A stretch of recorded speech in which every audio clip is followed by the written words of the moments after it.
I just need to get on OPRC. C. It will not let me. Wait. Oh. Well, never mind. I think we might be okay. Maybe we'll be okay. Hello, everybody. Good to see everybody.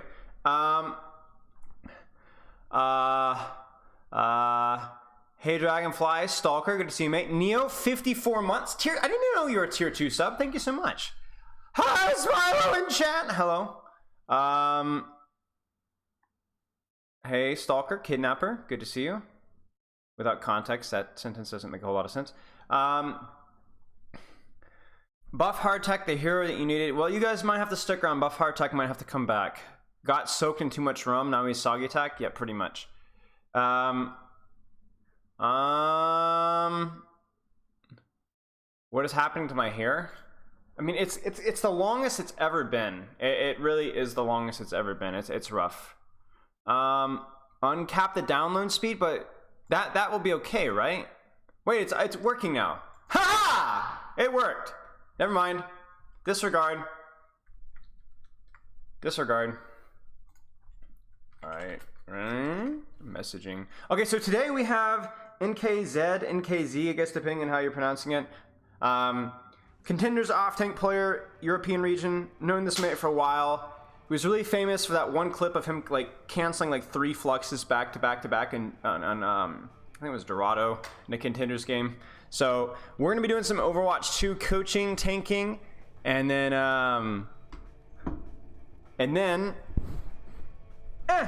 we're gonna be interviewing Aspen. If we have time between those two things, we'll look over some Kiriko gameplay, and maybe coach some Kiriko gameplay. So, well, I guess not coach, but like, I want to analyze some Kiriko gameplay. I want to be like, yo, that looks pretty cool. That's interesting. Maybe they could try this. That looks like that's going to be a good strategy. That looks like that's going to be a bad strategy. Those are some things I kind of want to talk about.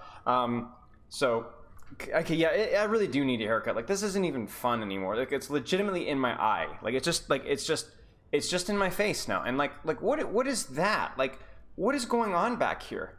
It's like, okay, yeah, we need a haircut. You're blocking Grim's view. Oh, hi, Grim. Hey, Grim. What is this? What is the cat doing? Does he know? Okay. Yeah, let's get started. Yo, what's up? Hello, sir. How are you? I'm doing good. Okay. Are you the arm wrestling guy?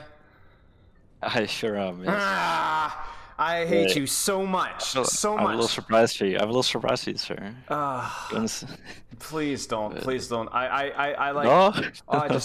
No. No.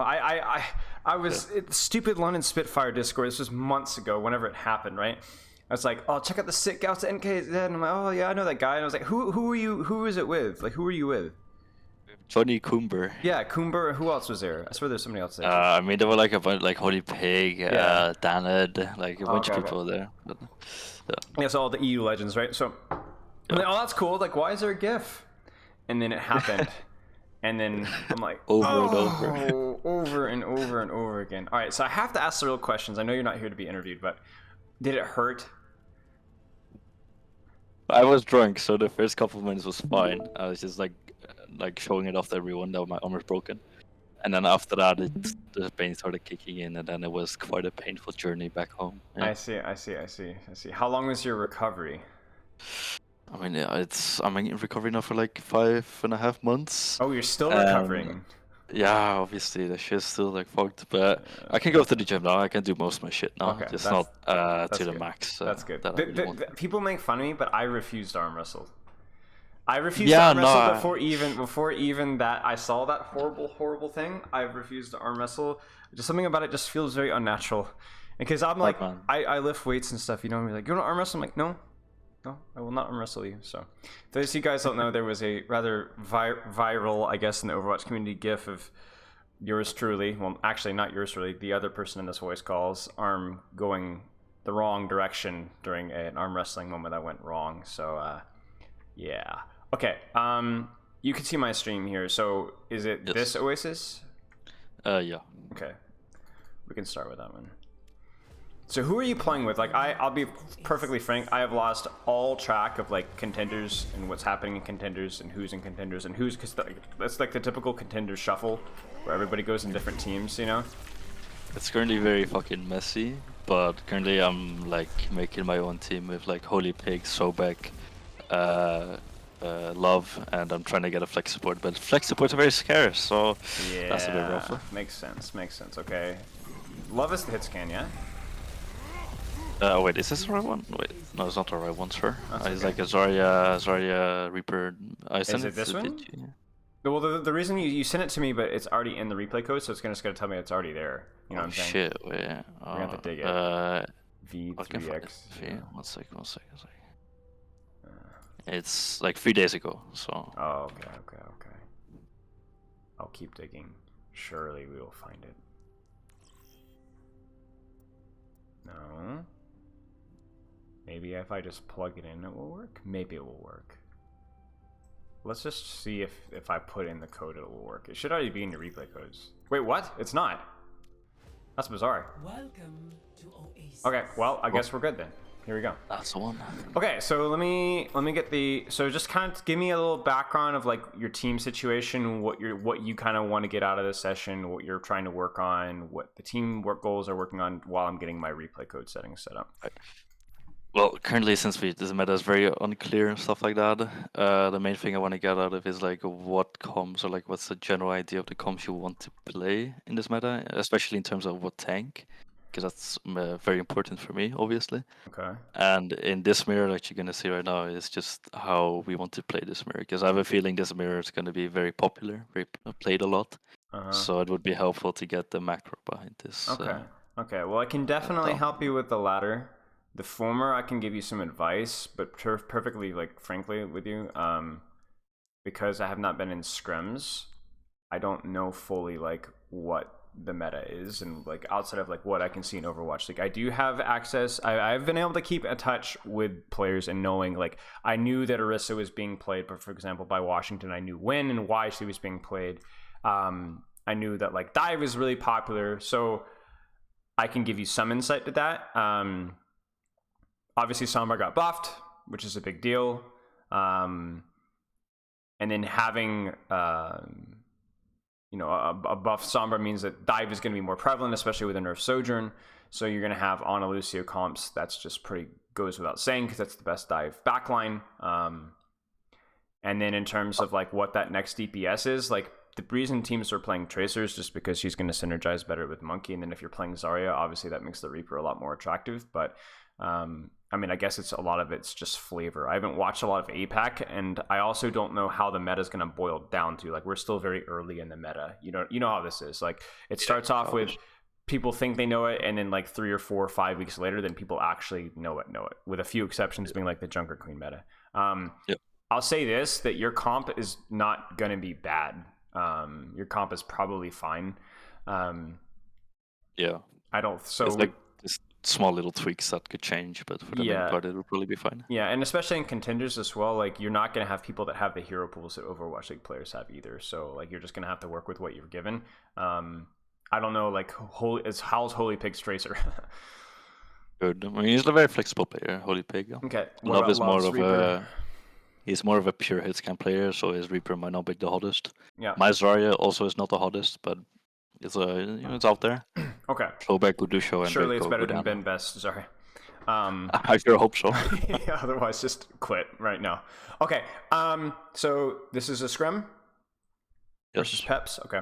All right. So tell me, like, let's just is this just the mirror that you guys play, or do you guys end up playing versus Winston on like City Center? This is just the entire mirror we play for every map, I think. Ben Best on Zarya OTB. Wow. Okay. So tell me. Let's work this backwards. Rather than me telling you how the mirror plays, you tell me rather than me tell you, and then we'll adjust from there. This was the first time we actually played it, but from what I learned in the scrim was mainly Reaper just fucking TPs in with a bubble, goes on backline, maybe tries to get a kill of the Sombra.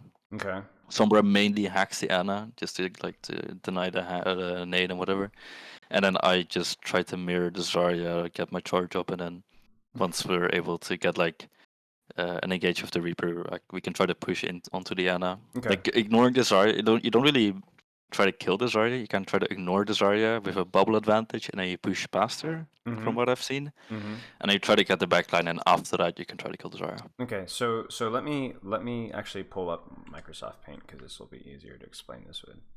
Let me stream that as well.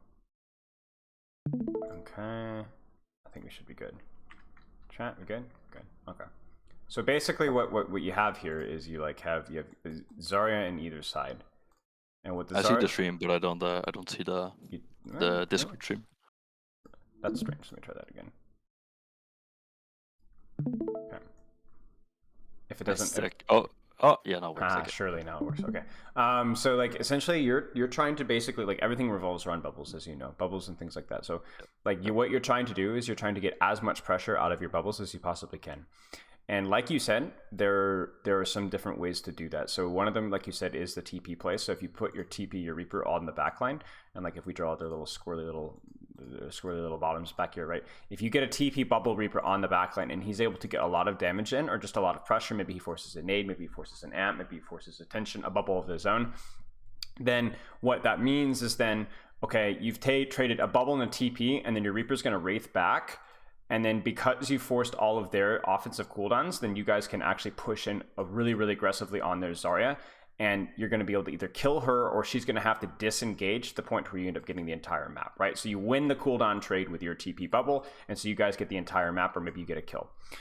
The other thing that you can consider, though, is that there are going to be times when going for a TP Reaper isn't going to be as good, because theoretically, what's the problem with TP Reaper? What are the potential weaknesses of TP Reaper? It doesn't get it gets like scouted easily or booped out or like forced out easily. They can speed, not even amp speed, they could speed and avoid it and then move, like, let's say this way. Then all of a sudden this Reaper doesn't do any damage and at best maybe forces like a boop, right? And then all of a sudden you've traded your bubble, your TP, and your Reaper Wraith for a Lucio boop, and then you've not actually got any pressure out of it. The other problem with Reaper TP, do you see what the potential problem with Reaper TP could be? This is do you see it? I guess they could like rush into us. The problem with Reaper TP, and one of the major reasons why it's not used as often in Overwatch League and these sort of mirrors, is because if your Reaper ends up super deep, when he wraiths back, he will probably reach your front line and not your back line, which means that they can then push on top of him and he is dead. Do you see what I'm saying? Yeah. So you need to be very intelligent about your Reaper TPs. You usually Reaper TP backline when your team is hard pushing and there's no backing out. You're not just like trading cooldowns. What are your other options with Reaper and Bubble? Well, with Reaper you can just have him on the front line. Just pressuring at the Zarya. Yeah. You simply just go 3-2-1. Win that trade. Yeah, and if you do it decisively, maybe you can chunk her HP. You can break through her bubble. You can force a bubble on her. But if you do it decisively, you can win the HP trade and then force her back. And then if you force her back or you get her down to low HP, then all of a sudden, you've traded bubbles, but you've won the HP war. You kind of see what I'm saying? So that's essentially like the lifeblood of the composition is deciding like how you're best going to use your Reaper and your bubble, which you kind of already knew. But then you kind of have to factor in the flanker as well. So let's compare Sombra versus Tracer. So what does Sombra provide that Tracer does not, and what does Tracer provide that Sombra does not? So you've got Sombra camp here, Tracer camp here. You tell me. Sombra is obviously the hack, the main thing. Yeah. It's also very powerful now, and to my opinion, it causes a lot more problems in your backline than an actual Tracer, because a Tracer, I think, is much easier to force out, because Sombra just shows up, hacks a fella, and then leaves, and then comes back again within a couple seconds, and Tracer is like out of the fight proper for like 10 to 12 seconds because the recall gets forced. Okay, so what were the hack changes? Because the patch notes weren't officially made public. So what was the hack change? Yeah, you don't really have to ask me, but she can hack an Invis now, and she does more damage to that person whoever she hacks, and the hack also lasts a little bit longer now than in beta. So what were that's the because I was thinking the most recent patch note change. It was the hack lasts longer or what? Yeah, that one as well. Yeah. Okay. Yeah. Okay. Because I can't remember because they changed something. It was like with the Junker Queen nerf, right? And it was like the leaked patch notes, and I can't remember like what they did to Sombra there. But yeah. Okay. So hack. damage, pressure. Like she definitely has more range than Tracer. Okay, so then what does Tracer do? She has much more potential in terms of one-shotting a backline or being able to go for a finishing blow. Okay. Something else that you need to remember as well with Tracer is she's the better duelist than Sombra as well. Oh yeah, she's able to mark people much better. Yeah, so if you are able to play your Tracer in a way to like just punt their Sombra, and you're able to do it successfully, there's not a lot that their Sombra can do about it because she can't beat Tracer in a duel. She shouldn't be able to beat Tracer in a duel. And honestly, the same thing goes for Reaper as well. Reaper can't beat Tracer in a duel either, even with the fall-off change in Overwatch 2. So if you were playing Tracer, what would you play for? And if you're playing Sombra, what would you theoretically play for?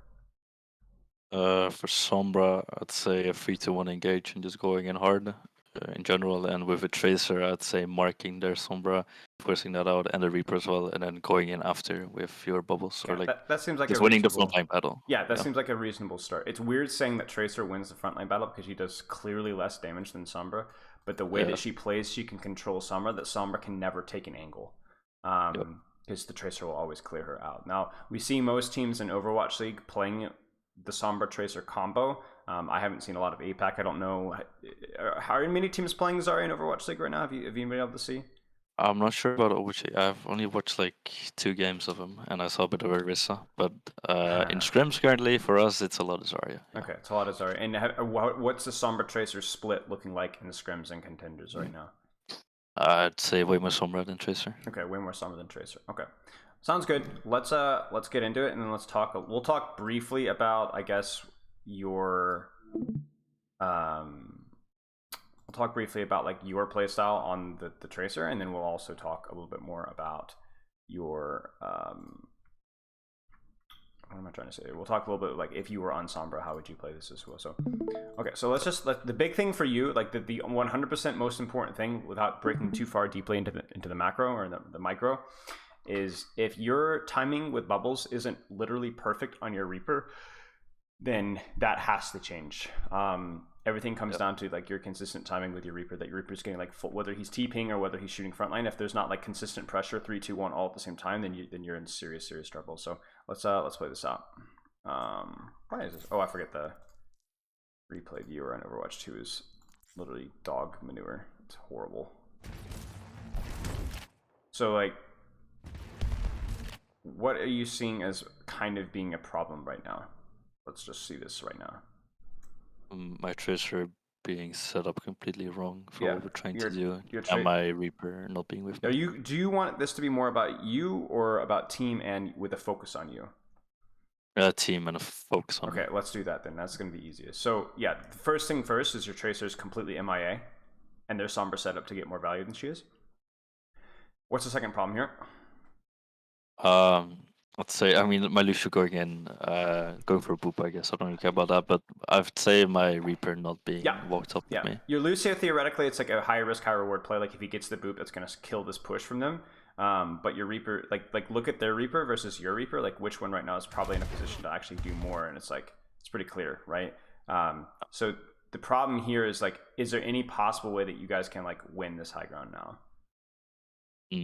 I'd say that if my Tracer instantly goes on the Ana right now, and I try to push a bunch of the Zarya with my Reaper, but potentially, but not likely, right? Not likely. Yeah. Like it's gonna be really hard, even if you're like perfectly manage your bubbles and hit all your shots. Like you're gonna have to give this up. And then obviously, like the fact that you've used a bubble on essentially nothing just for general M1 pressure now means that you're vulnerable to nade, right? So if you look at your cooldowns now, you don't have bubble. Well, let's find out what you use bubble on. Just general pressure, right? And then general pressure again. There's nothing wrong with being selfish with your bubbles, but the problem is being selfish with your bubbles when it's essentially just you and your Lucio playing the game. Your Reaper and your Tracer were complete non-factors while you were bubbling yourself. So then they are able to walk forward and nade. The nade here isn't the problem. The mistake happened before the nade, right? Can't possibly win that fight. So how would you draw up this fight differently? Are you guys playing Sombra on this anymore, or are you staying with Tracer at this point? We're gonna swap the Sombra. Okay, so how would you play this fight then? I'd say that I mean, my Sombra is not the same as their Sombra. Okay. It's much faster with my Reaper because I think we TP'd out, which we shouldn't. I'm not sure actually if we didn't. If we didn't, then my Reaper should. Yeah, you did. You TP'd out. I don't think that's really necessary. You should just be with, and then we can take. Naga's still faster than Love as well. He probably used Wraith, which is okay. Yeah, he used Wraith, which is okay because by the time he gets there, he's not going to need like look at Love, right? Love has Wraith, Naga doesn't, but it doesn't matter because 3, 2, 1, he has Wraith when he needs it. You see it? So you guys need to sort out this rollout, and then if you do just not win the high ground, it's obviously you know this. It's not the end of the world if you don't win the high ground. You need to be able to, but the real crime is that you've used 2 bubbles with no sense of pressure. Like your bubble is an entire your bubble is really a team cooldown.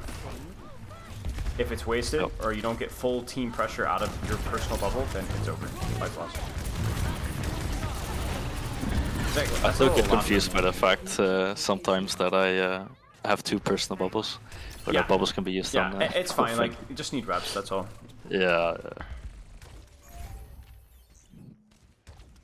Okay, what I'm gonna do for the rest of this particular map, do you play any more Sombra? Do you play Sombra in the next round, or is it? Yeah, we play Sombra and either the next one. What I'll do is I'll just ask a lot of what if, if you were on Sombra, how would you approach this fight, rather than like breaking down like what your tracer needs to be doing, because obviously it doesn't matter. Okay. So like for example, like right here, like if you guys are set up for that, you just saw Benbest just like essentially just use a bubble on Naga for really nothing. So you guys can. What can you call, like if you were set up for it, what could you theoretically call here? I would just take the main chokes for now, because like the bubble, using 1 bubble only is not really like anything to push off, I think. But I just take the main angles for now, just get some pressure in for try to scout for Sombra for Shroud and have our own Sombra set up on the backline. Yeah, sounds good. And then once we're actually able to push, we can like bubble TP on the Ana or something like that. What's crucial about bubble TP on the Ana here, as opposed to earlier, just I wasn't as much of a fan of it. Here the Ana is very vulnerable. Right. Like, can your Reaper be punished for this? Very little. With a bubble, he shouldn't be able to. Yeah, there's no way. I don't see any possible way that your Reaper dies doing this. Like, that's just impossible. Yeah. They can't reach him. So, like, you bubble TP in, you're going to clear the high ground instantly. You're probably going to force nade, maybe sleep as well. Lucy's going to have to peel. It's going to be so much space. So, this is a situation where bubble TP is probably the best play. Yeah. Now she's dropped. But you could still do, like, a TP above top and then drop on the Ana with bubble and then Wraith out. And then as long as you can get to this corner, right? Corners are so big for Reaper, then you should be okay. Yep. You see the problem? Yeah. Yeah, major problem. Like, again, here, I'm, like, really displeased with, like, the tracer value that we're getting right now. Like, your tracer's essentially just peppering from a million miles away. She's not clearing Sombra. She's not actually angling on the backline. She's worthless, right? So that's problem number 1. But problem number 2, this is just horrible. There's nobody here. Yeah. And so now you're 1 bubble in, no pressure. Because like what people ask me this all the time. It's like, well, what about like when the Sombra's on my backline and I'm trying to bubble Reaper in? Like that kind of stuff just happens with this comp. Like consider if I'm coaching Team Red right now, right? They have the same issues, right? Their Reaper's in, their Zarya's in, but they're also being dove at the same time. So each team is going to have to deal with like split push, essentially, peeling while pushing at the same time. But you just have to get the cooldowns right, otherwise you're in serious trouble. Again, you're down a bubble. Thankfully, they kind of over push, but then you have no bubbles, they fat nade, and you lose again.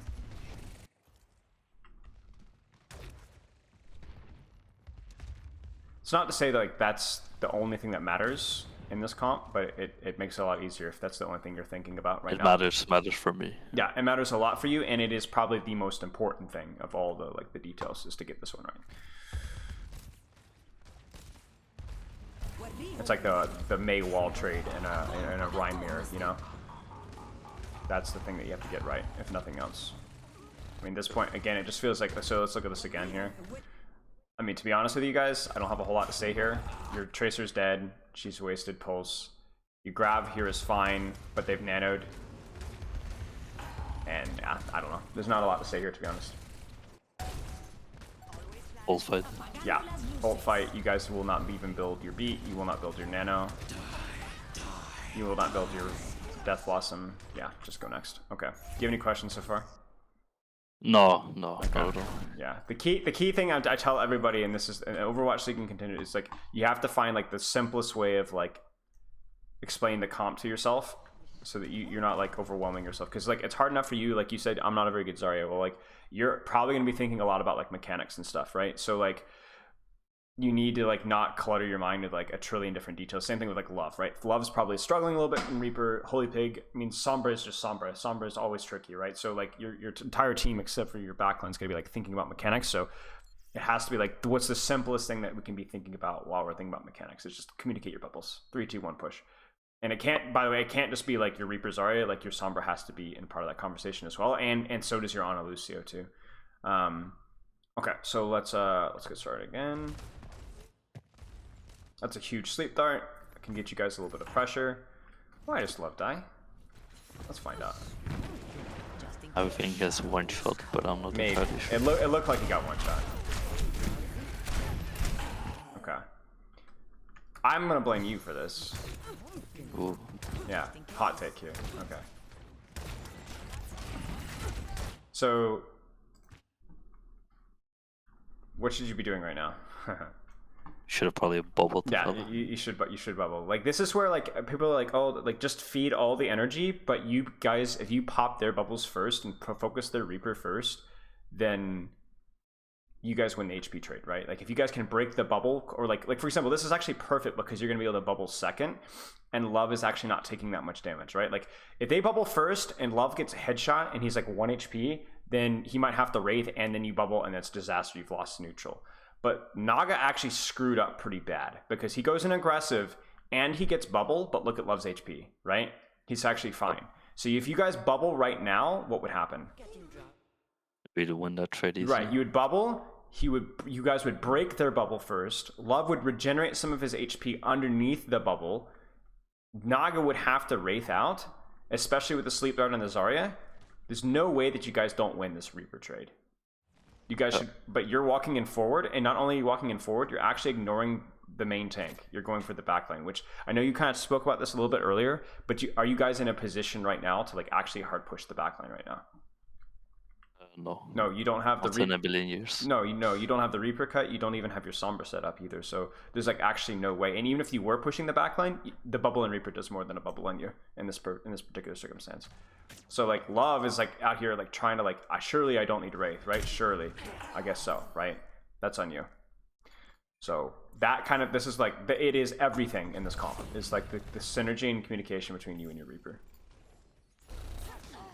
Because like even Holy Pig is set up in a reasonable position for like getting value, but you troll the lobby. Okay.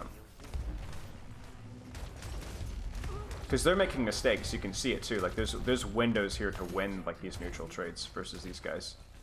Yeah.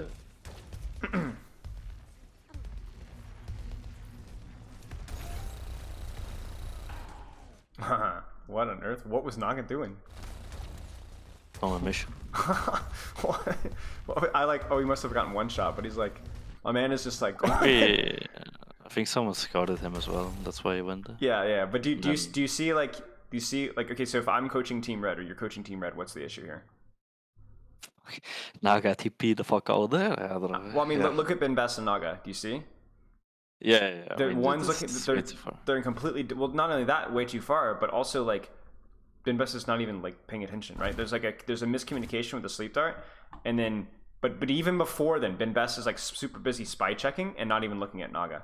Because like, here's the thing, if Naga gets bubble here, he probably forces Love's Wraith, which means it's not the end of the world trade, because they'll get some charge out of it, and they'll force Wraith, which means that Naga will be able to get out safely, right?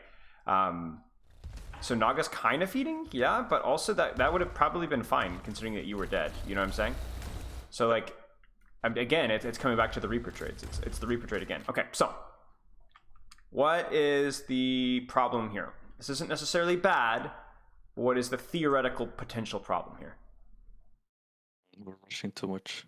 What does that mean? Like me and my Ana and my Sombra, none of us are there. It's only my Reaper really just Exactly. being able to output any damage. Exactly. I mean, your Reaper really is your main tank here, right? So like, this is like Monkey Dive in backline getting 5 people's attention, but then dies before you actually can do anything about it. It's like, unless he literally sees like, oh, this is the fattest one shot in the world, just send me in.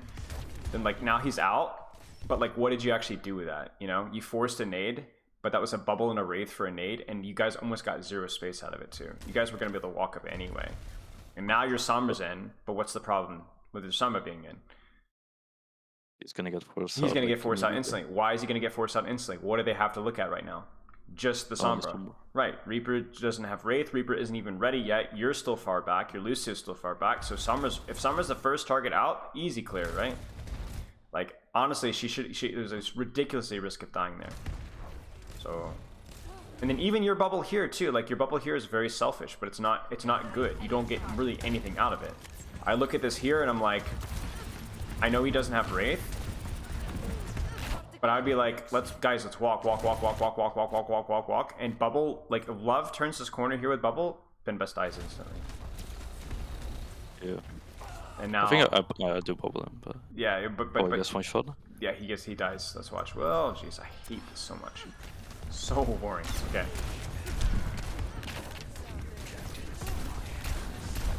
There's the bubble. Oh, what? Wait, what? Looked like there was a bubble on the fella. What the? You got like insta pop then. I don't know. Maybe. Let's watch. So the selfish bubble here, don't love it that much. Would prefer the bubble in the Reaper. There's the bubble. Love use below less than 3. But yeah, it gets insta pop. Okay, but this kind of okay. So like a little bit unfortunate here, but this does tie into what. But again here, like, do you kind of see like what I'm saying? Like here, also by the way, also, I don't want this guy playing this defensive. If you guys have a massive cooldown advantage, unless they have like a Death Blossom or something that he needs to play to avoid, I don't like this at all. He should be up here throwing a nade. He needs, like, you guys have a massive advantage. You should be pushing here. This is his opportunity to like win this with a nade. But yeah, this kind of ties into like what I was saying in the first fight with like they just blow up your bubble and they kill you right through it, or they kill the Reaper right through it. So it's all about target focus and timing. Okay. It's a good trade. If you guys can get out, Zarya is a little more valuable than Reaper.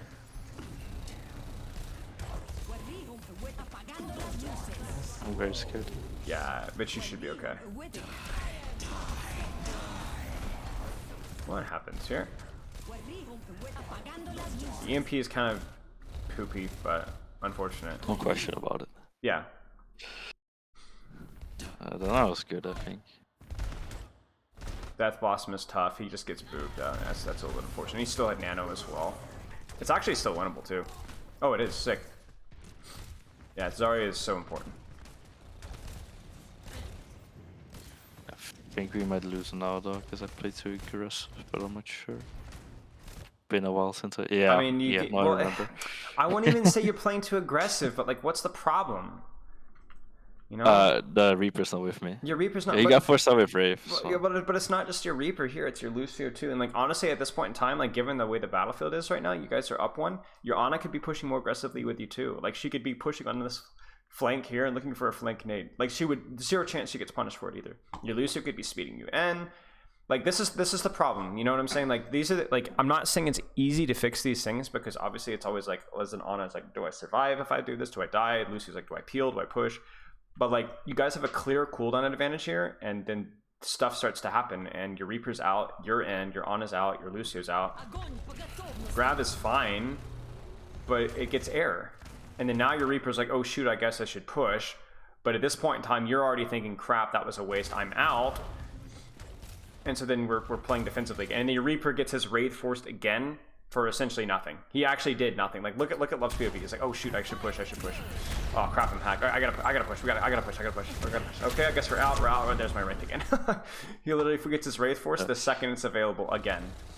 If I waited like 5 more seconds, because my Lucio and Sombra were coming back from spawn because they died to the Blossom. So if I waited like 5 more seconds, and I think it would have been fine. Yeah, I agree. But I think this is a team thing too. Like, your team has to be like, if you see an opportunity like that, your team, you have to be able to like call it and just go like go go go go, and be able to have your team like in a position of like have the balls to actually push there. But this is this is the problem when you mismanage these things like too many times in a row. And like at this point now, I look at this fight here and I'm like, there's just no way you win now. Like it's you've dug a hole so deep, even without ults here. Like you guys are down so many cooldowns. Like there's no possible way to win anymore. It's like with Junker. Yeah, that was very interesting fight. Yeah. No, this was just a very interesting fight. Okay. It's not really a macro. Yeah, I don't know what happened. Actually, there's a really, really easy thing to learn from this. We're coaching Team Red. What's the problem here? It's not follow up on the grab. It's like it's pretty much the same thing what I did. Yeah, just exactly, now. exactly. It's literally the same thing that you did there. Where like, look at Naga's HP. He's trying to help, but like he has to instantly Wraith because it's too deep too soon. Backline, look at this honest position, right? Horrible. Look at the Sombra. Sombra's not set up. Zarya was. I mean, even Ben Best wasn't. He was reaching, right? And then just instantly dead. So it's like, which team is gonna make fewer mistakes like this and like actually work as a unit? You're gonna win. Because you're saying, oh, my mechanics aren't that good in Zarya, but they look okay to me. But they're not bad. I mean, they're not bad, but they're not like compared to other players. Sigma or whatever. Yeah. Was it 3 fluxes or 2 fluxes that you cancelled? Two. It was 2. That was the Echo copy, yeah? Yeah. That's great. Classic. Was that with sheer cold?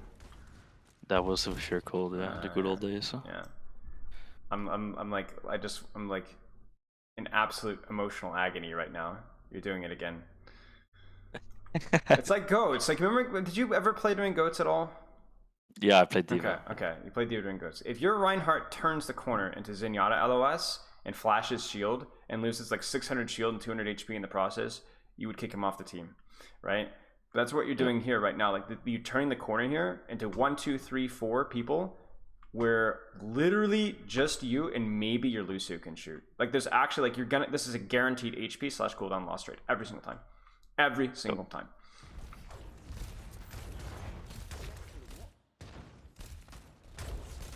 The only time I can see that being working is if you've got a Lucio with you and you're like looking to greed charge and then like actually like fully disengage. I think we're setting up for a Nano Reaper push. Depressing. Why? Okay, your honest positioning, because they're probably going to counter with beat, is probably okay. Your Lucius positioning is pretty good. I'm really kind of ticked off at your positioning here. Like, you should be on the corner, right? Like, pushing, like, literally with him. And then also, like, what's the other problem here? If you're looking for Nano Reaper, what is the one thing your Sombra cannot do? Get forced out early. Get forced out early, exactly. Jeez. Right? Too easy, right? That's exactly what we're talking about. He has to know this. He has to know this. What he does in terms of hacking the Sombra is fine, but he cannot do it on that timing that he did. Because their Sombra, I'm pretty sure, wins because she gets an Ana heal. She doesn't get the Ana heal if you have a Nano Reaper pushing the front line at the same time. But now you guys are forced to... It's like literally just you guys are taking turns reaching with like one player. It's like, all right, your turn to overextend with one person. Your turn to overextend with one person. The fair cooler trick, the Zeta lobby 1v1. Yeah. Oh my gosh! Even if they didn't, then they do it again. Okay, so then you beat, but then you can't chase because it's past the corner, and your Sombra's in no way position to set up. And then they do the exact same thing again. Look at their Nano Reaper. The Sombra, okay, I get the Sombra probably doesn't have time to set up, but the Sombra's not even in a position to push aggressively. The Zarya is like a good 6 meters behind the Lucio. He's not even getting Lucio speed, and killing me, trying to catch me. Killing me. It's like actually insane. Like, okay, like look how hard it was for them just to get the kill on you with the Nano Reaper. Yeah. This is exactly what I'm talking about. If you guys could be the team that does better at these sort of things, you guys will win so many maps, so many fights. Yep. FT God, he's gonna die, surely. No, he doesn't die. It's the support passive kicking in. Okay. Yeah, I mean this is just a bit of a mess. Okay. Oh, never mind. They win. Okay. So let's zoom back a little bit here.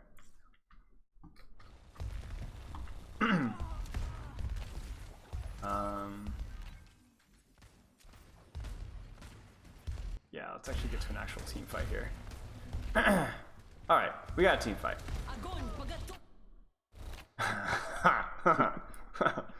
I saw my Reaper in front of me, so I was like, fuck it. Let me go for it. Yeah. Did he get booped? I don't know, actually. Let's see.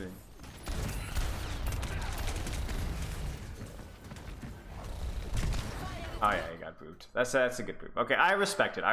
If you see the Reaper in front of you, like your Sombras with you, you know, it's okay. It's okay. I'm not saying never, ever go for these plays. You just need to know the cost, right?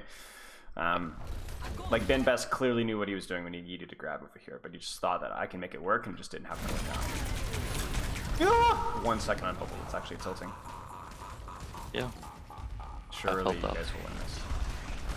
Yes. Such a balanced combo. I hated this meta so much as a coach because like if you set up Nano Death Blossom correctly, there was actually no counterplay to it whatsoever. You had to like split and do all sorts of corny stuff because it's like it gets bubbled and like okay, well that's it. Yeah, okay, I don't care about this.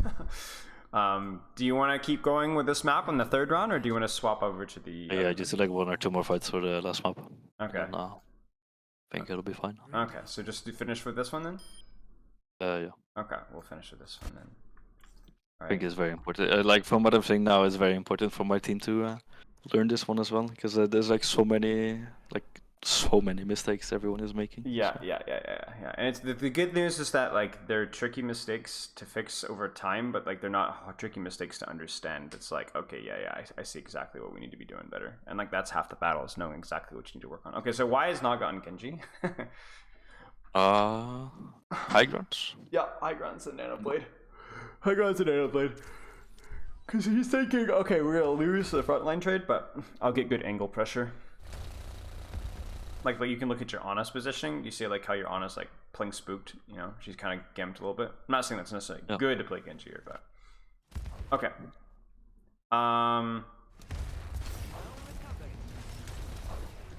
So this is kind of what I was talking about. So I actually think that like you guys do the wrong thing here in terms of the micro play, but your timing is quite reasonable, and that's why you guys win this trade. So like look at that from their perspective, right? Like look at your Sombra, look at your Zarya, look at your Lucio, look at your Reaper. You see this? Yeah. Like if this is on a Reaper, if this is on a Zarya, Lucio, it doesn't matter what target you pick. If you're able to get like synchronize this pressure, like look at FD God, right? Look at Logix. Look, you see what they're looking at right now? They're swapping for the Sombra. Yeah, they're all stalling for the Sombra, and Holy Pig is in a position where it's going to take eternity to clear him out too, right? And then you and your Reaper and your Lucio are legit like on top.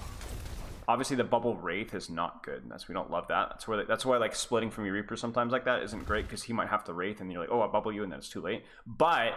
And you even synchronize your nade too. Like this is like look at the space that you guys get off of that. As long as you guys can peel off the Genji, then it's over. You guys will win this fight. Yeah. But yeah, that's a fight won through timing, even though y'all's like cooldown usage was like actually atrocious. But just because you guys win on all at the same time and had like good setup for it, it was pretty much over. That was good. The objective is now active. Okay. Again, clearing stuff up. Looks good. Let's move on to the next fight. What happens? Does he get sniped? Ah, nade. Bye. Okay.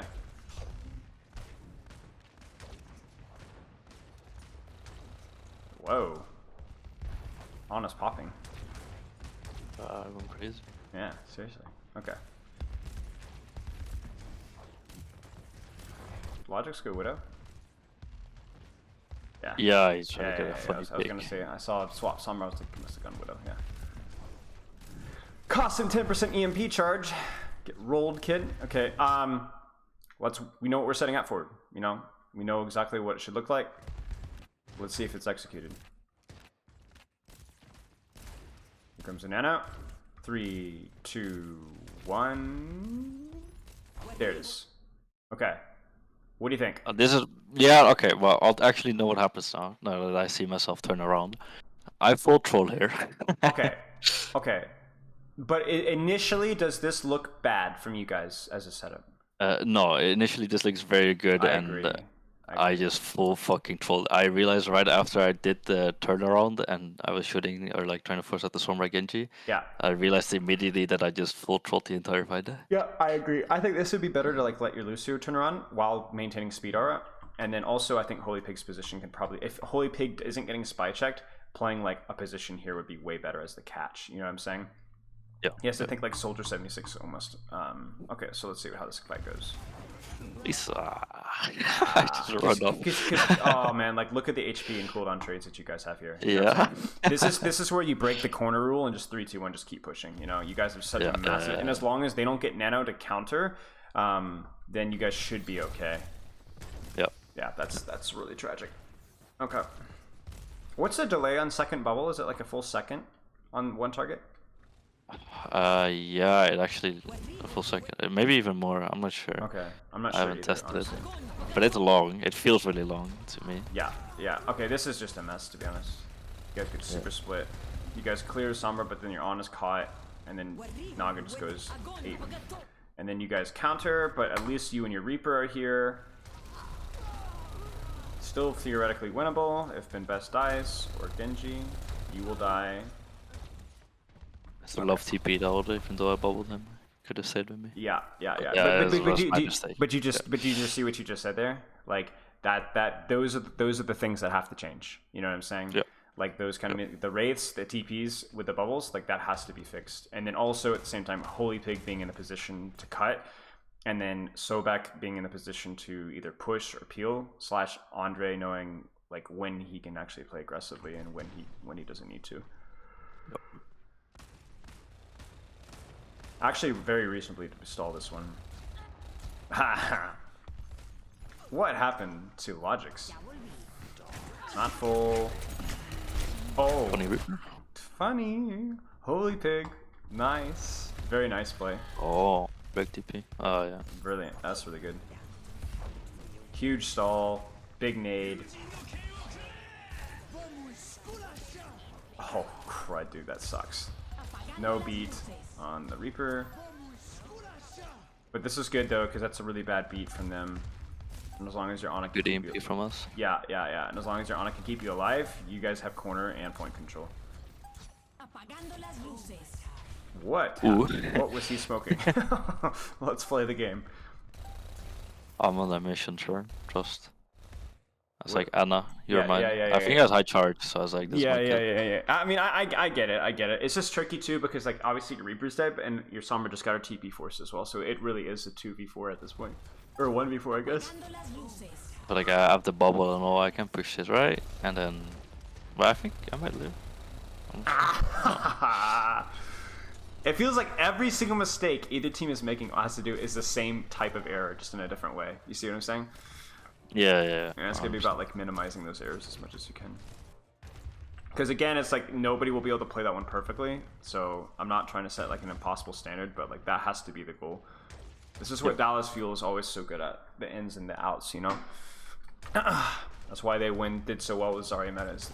That's why they do so well with like this Moira Lucio rush comp metas. That's why they did so well with Junker Queen meta. I mean, it's honestly the same thing as Junker Queen meta. A lot of this stuff, like if you mess up your shout, you cannot engage. You have to reset. If you shout in, but your Genji's not pushing at the same time or pressuring at the same time, then you cannot win the shout trade. It's really exactly the same thing with this comp.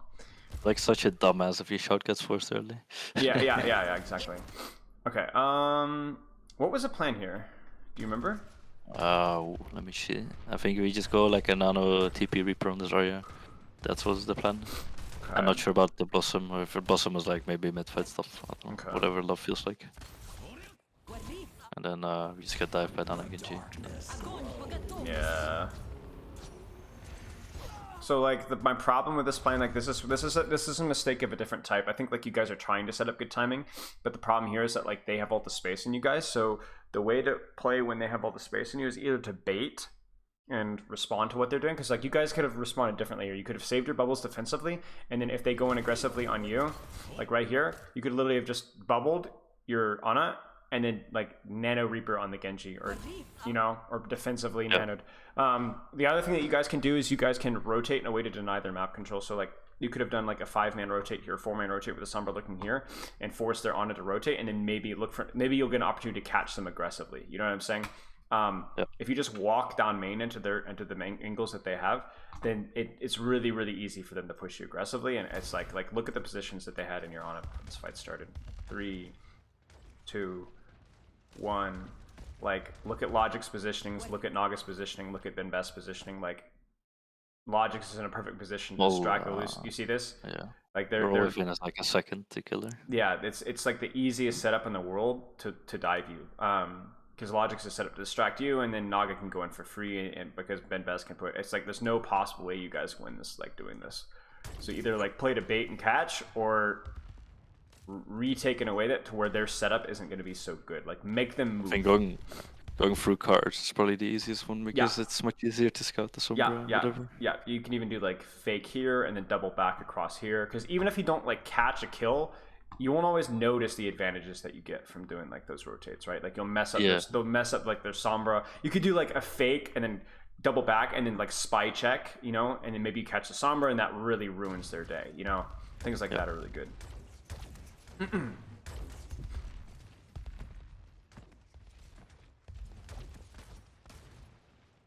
not sure what we're doing here. Like here you could have like Holy Pig decloaks early behind the wall to where it doesn't make noise, and then comes out, starts to shoot the Ana. Maybe you can force like the Lucio to turn on, and then that's kind of your cue to push forward. You can use your Sombra as like the main tank. Because it's like really like, because like this kind of stuff is honestly like really awkward, to be honest with you. Because like, yeah, maybe he gets the clear, but then also, okay, now he gets the bubble, and then if Naga hits his shots, maybe Love gets his Wraith forced, and then where's Love going to end up? He's going to end up here with no Wraith. You know what I'm saying? And that just means it's easy to push. So I would be more creative with your rotates and be more creative with like using your Sombra and stuff to create space. That's a really nice graph. If only. AJ. Tragic. But yeah, it's a bit of a mess. What happens here? There's this. Goes for the aggressive. Oh, we missed it. We missed the nade. That's what happens. Because look. Yeah, because look. There's the hack. There's the nade. Hits bubble. So FD God doesn't die.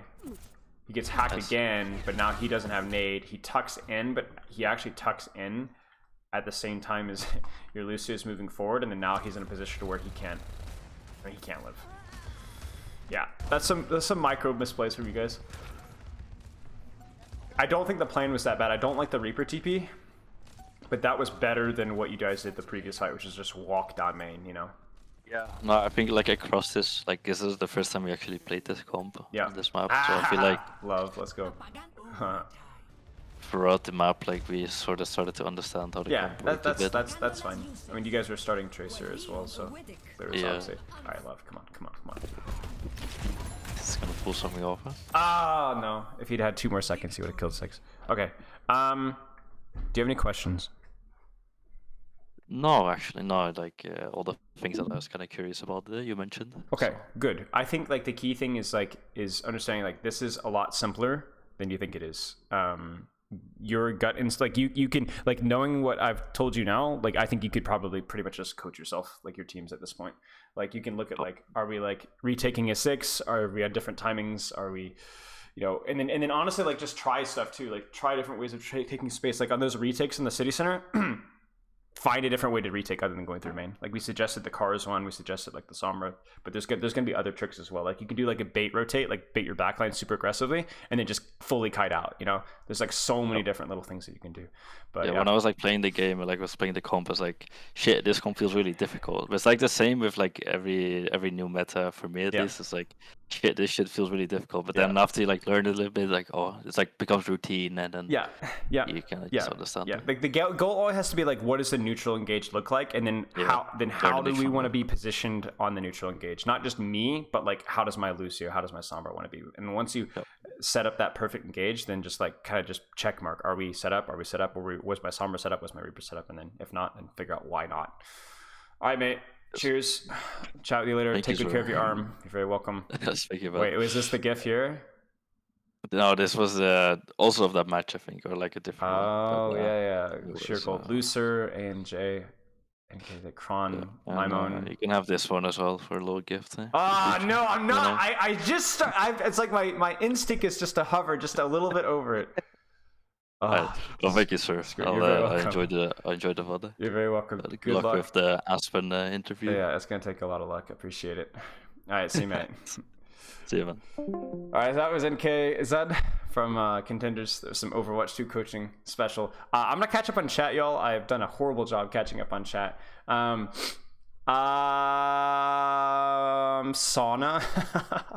Boy, the apes are really out here. Let's see here. Win Aspen. Aspen's in about 45 minutes, so we'll have some time for looking at some Kiriko gameplay. Love you too, Alaquan. Hope you're doing well. You learned so much. Sick. The funny thing is that like the goal should be that like I almost want to coach myself out of a job by the way I'm able to like help people understand that a lot of the times new compositions still operate in old ways. So that you can like take so many principles from just even the Junker Queen meta that we just got out of and then find something from that to apply. You know what I'm saying? Okay, let's do this. Who do you guys think? ML7, FD God, who else played Kiriko? Let's set up a poll. /poll. Which Kiriko? ML7, FD God. Is there anybody else that you guys saw that played Kiriko? Hoshi Zora. I don't know who that is, but they're on the thing. Salty Fish. Salty Fish. Let's just start the poll. SK. Oh, SK. CarQ. Did CarQ do it on YouTube too? Well, I don't want to watch a montage. All right, I'm just gonna start the poll.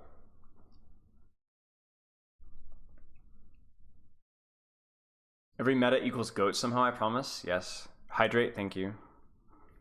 I will hydrate right now. This is like the goofiest like tea strainer in the world. It's like, ooh, let's get in the way. All right, poll is live, chat. Check the poll. Vote for the poll. Vote.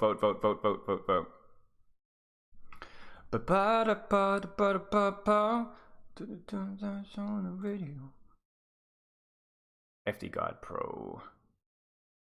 Bad Patch. Oh yeah, Bad Patch. Well, Bad Patch Mari is not gonna work for obvious reasons. 10 more seconds.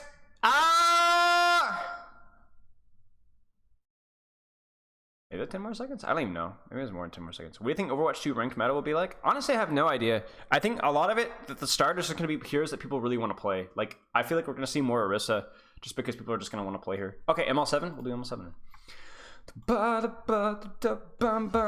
Okay, so my job here is to do a little bit of two things. My job here is to do, obviously, maybe a little bit of coaching if I see things that I feel like should be different, but also just kind of studying like exactly how the hero plays because I'm not super familiar with like how she plays. So, yeah. Let's whip out. I'll whip out my epic pen. What epic pen? The heck, man?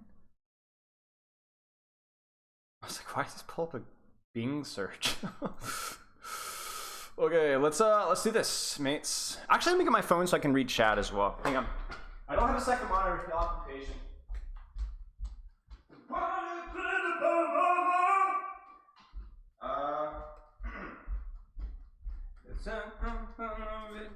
Okay, let's check out some ML7. ML7 is also really quite good mechanically, so I'm sure it'll be a pleasure to watch. Okay, pulling up my phone. Okay, surely we'll be all set now. Okay, let's start. Why is this? Oh wait, hang on. I think if I close this, it will work. Yeah, see? Haha. Oh, there's a new.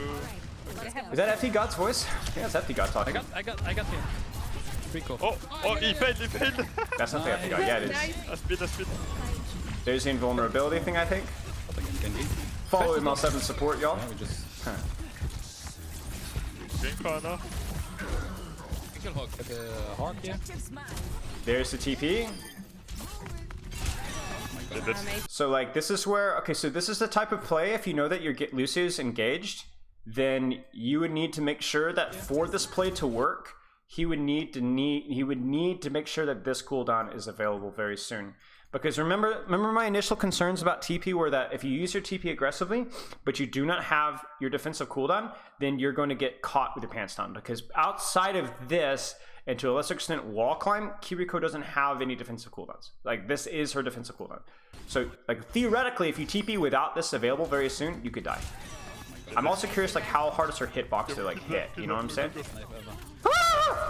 You keep going? Oh, yeah. I'm with you. Wait, I'm coming. And like this is like, do you see like how aggressively he can play? Because he can always just TP out. It's a lot like how Sojourn plays, where like a Sojourn can take an aggressive angle and just bait aggression and then just shift out, right? Rather than using the TP to go aggressively, a lot of times you take the aggression and then TP out of it. I'm running. Nice. They're playing the Bastion hero. I think Bastion sucks. Do you have TP? The rework was good though. He's a lot more fun to play, and he's a lot more skillful to play too. But he's still not strong. His hitbox is just too flippin' big. He's just a big fat slow DPS, to be honest with you. I might be dead. Like he's just not good. Okay, there's a self heal. We're probably not the best representation of how to play, but like, you know, hey, it's okay. We're trolling the lobby a little bit here. We're limit testing. Ah! That's not a good TP. TP is really low. Cooldown, is that 6 seconds? 7 seconds. Wow. Good to know. And the animation is so fast. They're pushing us on payload. Oh my. Oh. Bastion's on payload. Wait. Oh, can you get out? Or is me on you? Gotta mute the curse words for YouTube monetization. Do you see this is exactly what I was talking about. It's like the further away your teammate is from you, but you can still TP to, the better the defensive cooldown is. So do you see how like he doesn't want to escape?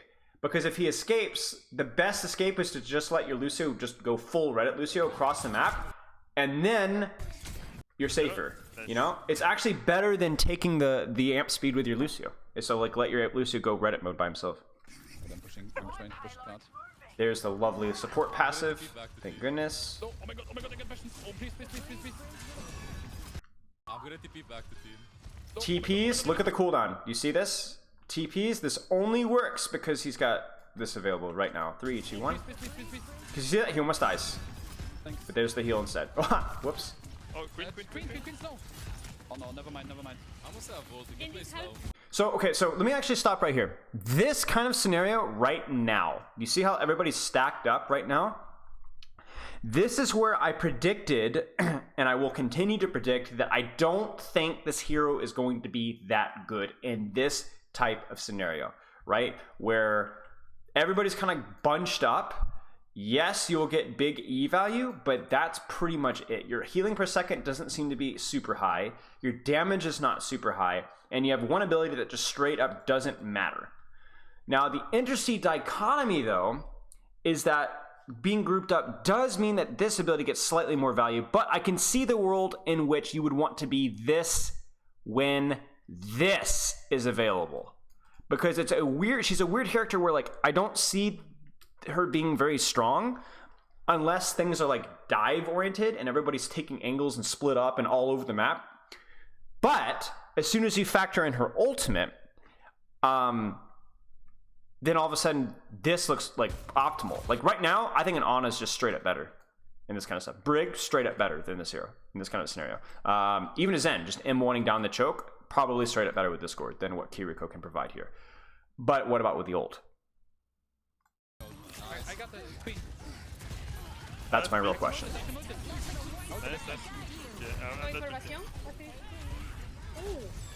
Oh my god, the shotgun. Oh, so fast. It looks like it lingers a little bit. It looks like it lingers a little bit, and it's definitely bigger than I thought it would be too. That was one of my concerns with the ult, is that it was going to be too small, but it definitely feels very forgiving, which I think is good. My cooldown is 7 seconds, so. What's a cooldown on the invulnerability thingy? It looked like medium, longish. Oh, never mind. It's way longer than I thought. 14 seconds. Okay. Do you kind of see what I was talking about with the TP though, y'all? Look at this. Aggressive, aggressive, aggressive, aggressive. TP out. Oh, get 2-1. Did you want? Okay. But you see, like, chip damage like that there, Zen in, like, Bap, Ana are just way better. Way better than her. Her damage does not look very high. Her dueling, she, like, in good hands, she's probably a decent duelist, but not very high damage, if that makes any sense. I can't beat. AJ! Do you see how, like, she feels like completely helpless in these scenarios? Like, to be fair, they were down one, but even now, like, they're even. There's the blade. You have to hit the headshots, otherwise, like, you can't out heal, you can't nade, you can't sleep, you can't boop, whip shot. There's nothing. Can you come left side and pick me somehow? Wait, what? Yeah, I'm going. They probably thought that she stepped. No TP up of the... There's a hair in my mouth. Oh, okay. Oh. I forgot you can just TP through walls. Okay. Let's go top left.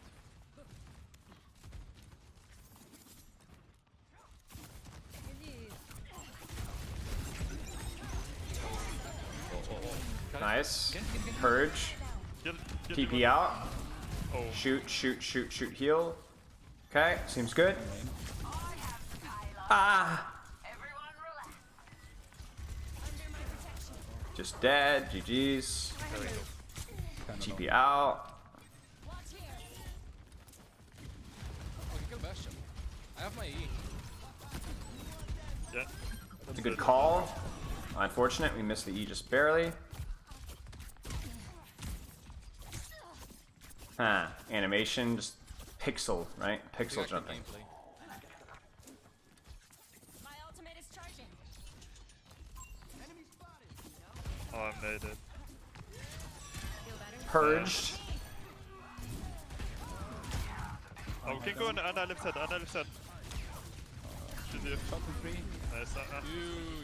Nice. So, like, I feel like these fights, like the last couple of fights anyway, I don't feel like I've really abused her kit super well. So, like, the problem, like, I like look at the way his team is playing right now, and it's like everybody's kind of like clumped up, and so it just feels like you don't get anything out of the TP. You know, like if he gets pushed right now, I guess the Reaper could escape too, but like, does it feel that good? Nice. I can get the nice. Yeah, I think this is going to be a really, really bad hero in lower ranks, to be honest. Because the TP seems to be the most important cooldown to get right, like utilizing that to be able to position aggressively. But then lower ranks are not going to know how to use it. Okay. Whoa. Let's watch this. Nice. I'm going out. No, we go in empty. Okay. Oh, she's one. Nice. Definitely seems to linger a little bit as you leave it. Like right there, they're still boosted. Looks like a second of lingering. To stay in the Kiriko ultimate to keep the buff? I think it stays for like 1 or 2 seconds They're talking about it, yeah. after you leave. Oh. Wait. Did I go on top right? To me, obviously you wouldn't necessarily want to do it with a Lucio. This is how you find value out of Kiriko.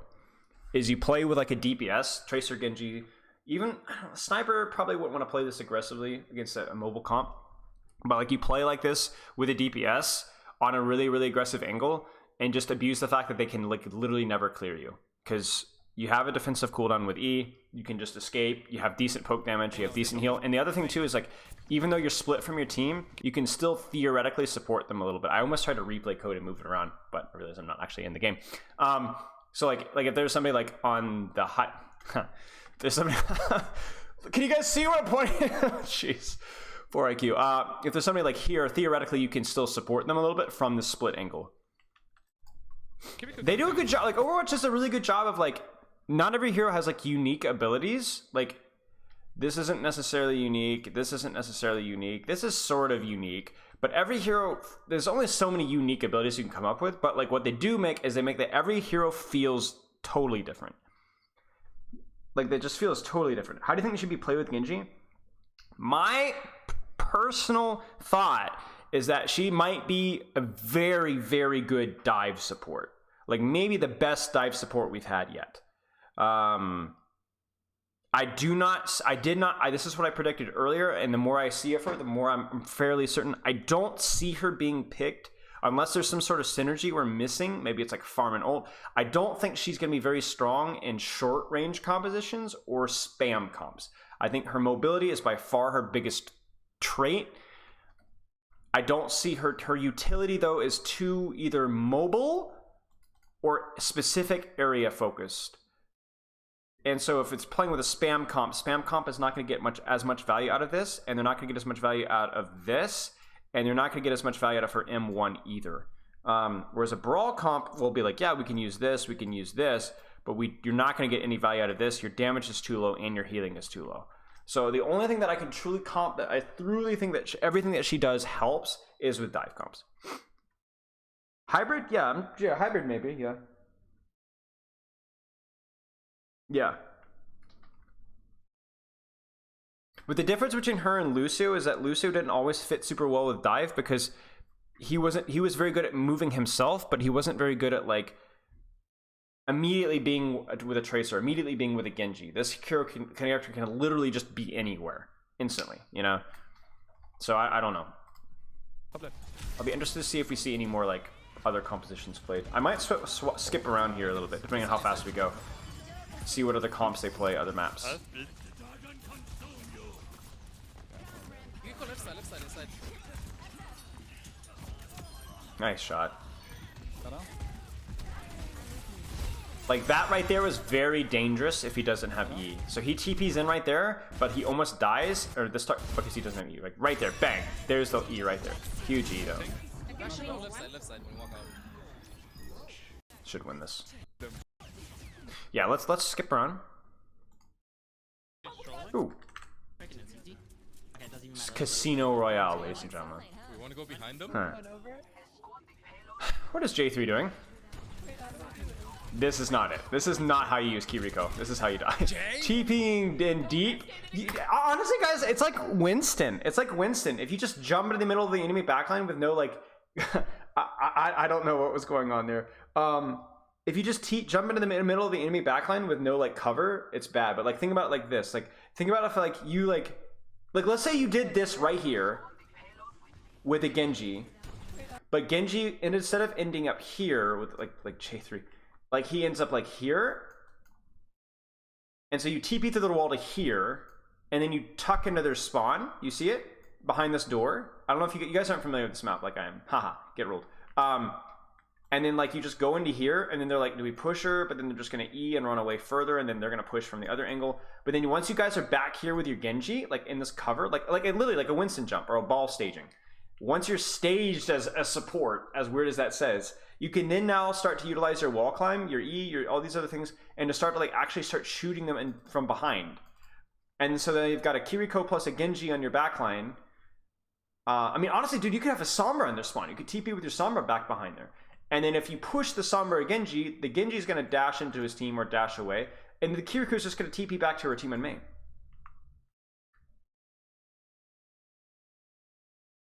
Like a Sombra Kiriko, Trace Kiriko, Ball Kiriko, Genji Kiriko, anything that like, and then like yeah, very very very interesting. What the heck, man? The problem is like where he TP'd, you know? He TP'd in the middle of the enemy team. You need to TP like behind them and deep.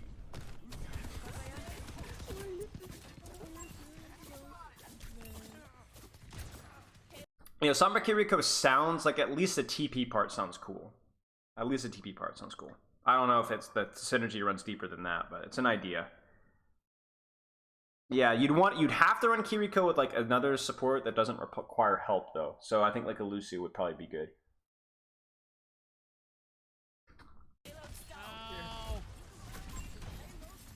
But like I'm scared with like the spam comp though here. Like we're running like Widow comps. I don't feel like Kiriko would get a lot done here. Like you see this? You see what I'm saying? That's problematic to me.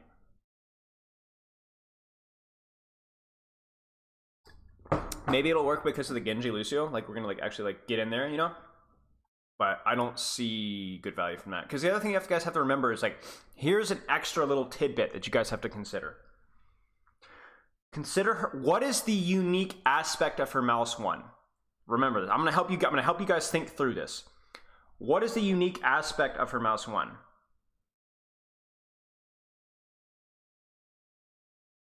Right. What is the downside of her mouse 1? Or mouse 2? You guys know what I mean. You guys know what I mean. Sorry. Exactly. So tell me the problem with this right here. And this right here. Do you see that?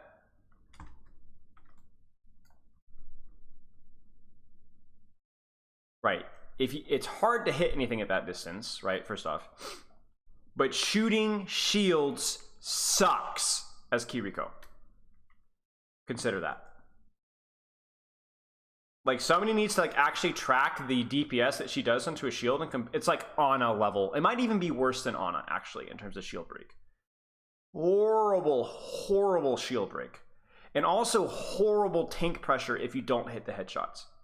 Like I said, the duelist side of things is good. We've seen some nice headshots, but like, if you're not hitting headshots or you're just shooting a shield or shooting a body, you do no damage at all. Like, Zen would have the shield be busted, and Zen would just be spamming, spam. The fire rate also hurts the headshots thing too, because with the Zen, okay, you're not hitting headshots every single time, but you're able to just spam, like, what, twice as fast, I think? Almost twice as fast, so there's more of an occurrence. And remember, Kiriko with a headshot does as much damage as a Zen with a headshot. Zen does as much damage as a Kiriko with a headshot. Remember that. I'm not saying this here was bad, I'm just saying, like, I'm trying to kind of feel out her strengths and weaknesses. It does, and it looks like with this hero, if you can't consistently headshot a tank, you're better off just spamming for squishies. Or dueling. Like, this right here, like, feels horrible right now. This hero feels awful. Like, with ML7's aim, which is good, better than yours and mine, he was literally a non-factor. Moira throwing a damage orb would have done more that fight than Kiriko. So let's keep watching that. Nice push. Right? Do you see this kind of stuff? Like this kind of stuff here? What is this hero supposed to do? Take a break. Oh, we gotta get out. You know? Run. Oh no, I can't move my spin. Uh-oh. And now keep in mind, this map, by the way, chat, is also like probably the worst map for spam. I'm sorry, like the best map for spam. The worst to play against spam without like having raw spam. Because there is no like flank that you can take really on this point. It's been a big point of contention with this point. LOS. Sig low. Wait, he eats the javelin? Yeah. Oh no. Restoring balance. He eats the javelin, y'all. Save ya. Sig eats javelin, but Doom doesn't. So Jay, can you we're pick gonna have Mortality? we're gonna have to find like a time for this for ML7 to like actually go aggressive. No more. Ha ha. Oh wait, Okay, whip. missed. Oh no, he died. I died. Like they have to find a way to like set up a flank or a dive or something. Yo, I'm gonna ult main. Just kill him. Huge Get shot. Sasha behind us. I mean, that right there is like what she's really good at, right? Even versus Visor, and even with a hard to hit M1, there's a body shot, invulnerability, body shot. Like, it's not bad damage in a 1v1 when you have the shift ability too, and then if things start to go hairy, you can just TP away too. Nice. But like, it almost took like a weird, goofy scenario for them to break that, you know? I think we speed boost then flat soul. Crazy good on Jib. Yeah, anywhere where there's like, I mean, it's a lot like Tracer. The more flanks, the better. She's like a Tracer Winston hybrid. Like the more flanks, the more high ground, the better. The more, and but the funny thing is like the wall climb is helpful, but you kind of do want a hero with mobility to play her with, because you're going to be able to utilize her mobility if you're playing it with somebody with mobility. Like Kiriko has felt really bad the last couple of fights, because there was nobody on her team, or nobody on his team that was actually doing anything, right? They're all just kind of standing on main because they got stuck. We can go anytime, just push the stick. And again here, Lamp, break the lamp. and again here, raw spam, kind of a mid-range fight. What the heck did ML7 do this fight? You know what I'm saying? Didn't feel like he had much of an impact this fight at all. Am I just bad? I'm missing everything. Nah, hit scan's weird. This game just, yeah, it just feels so awkward. Metro was saying it feels like the aim is different. We go left. Oh, okay. Nice shots. We are looking at Kiriko gameplay. We're trying to predict how she's going to be played. Chat voted for ML7, and I'm glad we picked ML7 because he seems like he's pretty comfortable with the hero already.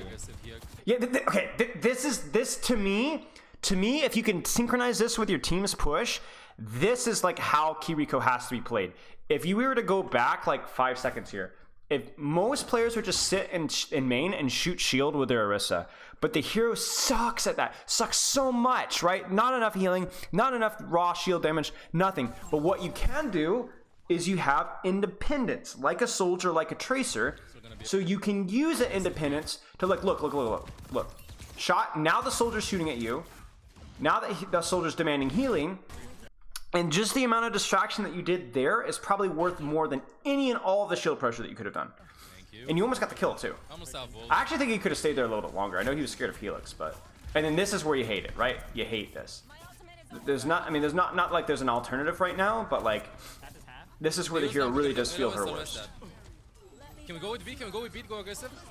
Push. Probably a good use of the ultimate. Has to be. To the sig left. Big one. But like getting in and up there with this hero is gonna feel so much better. But at the same time, I don't think like getting all up in their grill is gonna feel as good either. It's not like a Moira, Lucio, Brig. The point. Okay, good job. Right here again. We theorize this hero feels good bad here. Panicking should be easier. This is where the hero will feel good. Oh! Oh, close.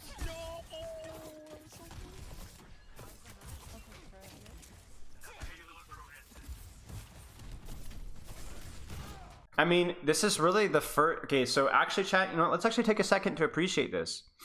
From what we're seeing right now, this is the first support I have seen that truly feels like the Overwatch 2 vibe, but like actually executed on. Like, consider this. We have never seen a hero with this much mobility playing so much like a flank DPS. We've never seen this before. The closest that we've seen to this is like a flank Moira or a flank Lucio, and both of those felt more niche.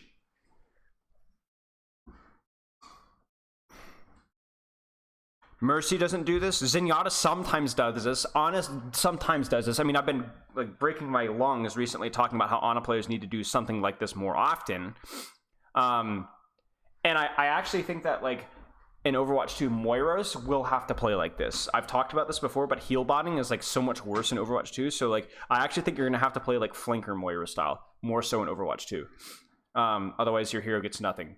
And this hero really feels like this is what she was born for. On a cooldowns camp, but not consistently. Yeah, my thoughts exactly.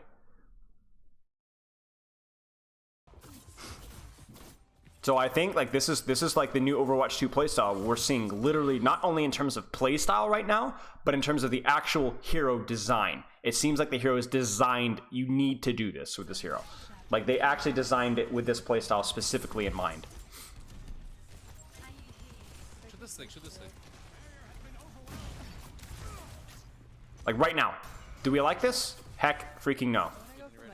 I would love to see at this point in time for him to go up with his Genji and flank behind. Well, they have sights now, so I guess they can't really. But at some point, like when sights expires, to try and flank around behind and like look for pressure on the backline, like look for assassination on the backline. They're trying the visor. I think that's her ultimate, no? Yeah, it's her ultimate. We can go with flat soul. I have my ult now, but I don't know if it's worth it yet. We're only 3, can still win. Just wait. Just shoot the stick. Look at that shield damage, man. That's so bad. I'd love to calculate the DPS on shields. It's got to be like... It's got to be like 60 DPS on shields or something horrible like that. It's like slightly stronger than Moira right click, maybe? Somebody will have to run the numbers on it. It's actually hilarious. Again, do you see how how horrible this hero feels in these scenarios? These straightforward scenarios with just like everybody's kind of like all clumped up. It's awful. Hero feels awful. What are the supports you think she will blend in with? Well, it's a good question. I think she's going to blend in with supports that are also self-sufficient so that she can be free to do whatever she wants. Lucio is the obvious low-hanging fruit.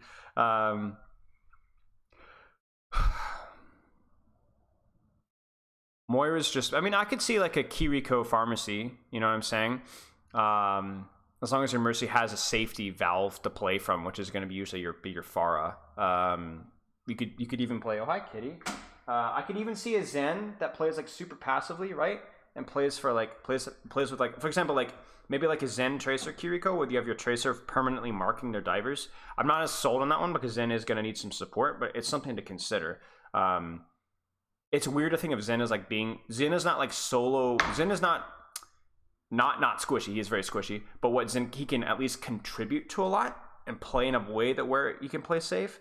But I would say probably Lucio or a Mercy with like Pharah. How many of you guys have followed EU contenders in like the last couple of years? Do you remember the avoided comp? With like the Pharah, Ball, Diva, Sombra pharmacy with like Yazin? I could see Kiriko being played in that. Like with a pharmacy, instead of a Lucio, you play a Kiriko. I could see that. Go like Ball, Pharmacy, Kiriko, Tracer. Do you see what I'm saying? I could see that a lot. I could see you're being played with a Lucio. Can I see this character being meta? I don't know. I really don't know. I think like we'll have to actually see it. And she's not blowing me away as being super strong or super weak. But as a principle, a lot of Overwatch 2 characters on release, once pro players figure out, generally tend to be at like soft meta at least for a little while. So I imagine she's probably going to be played. We'll probably see at least a little bit of her. Dude, not being able to eat that rock really sucks. Take top, go top, go top. But like every single time that like we've ended up in a situation where Kiriko's just been facing like outside of her ultimate, anytime that we've seen like Kiriko end up stuck facing a shield, clumped up, it's felt horrible. I really am skeptical of her participation in spam comps and brawl comps.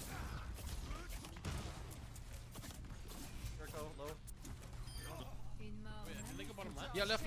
Both of them It's really just her ultimate that looks really, really good in spam and looks really, really good in brawl. He's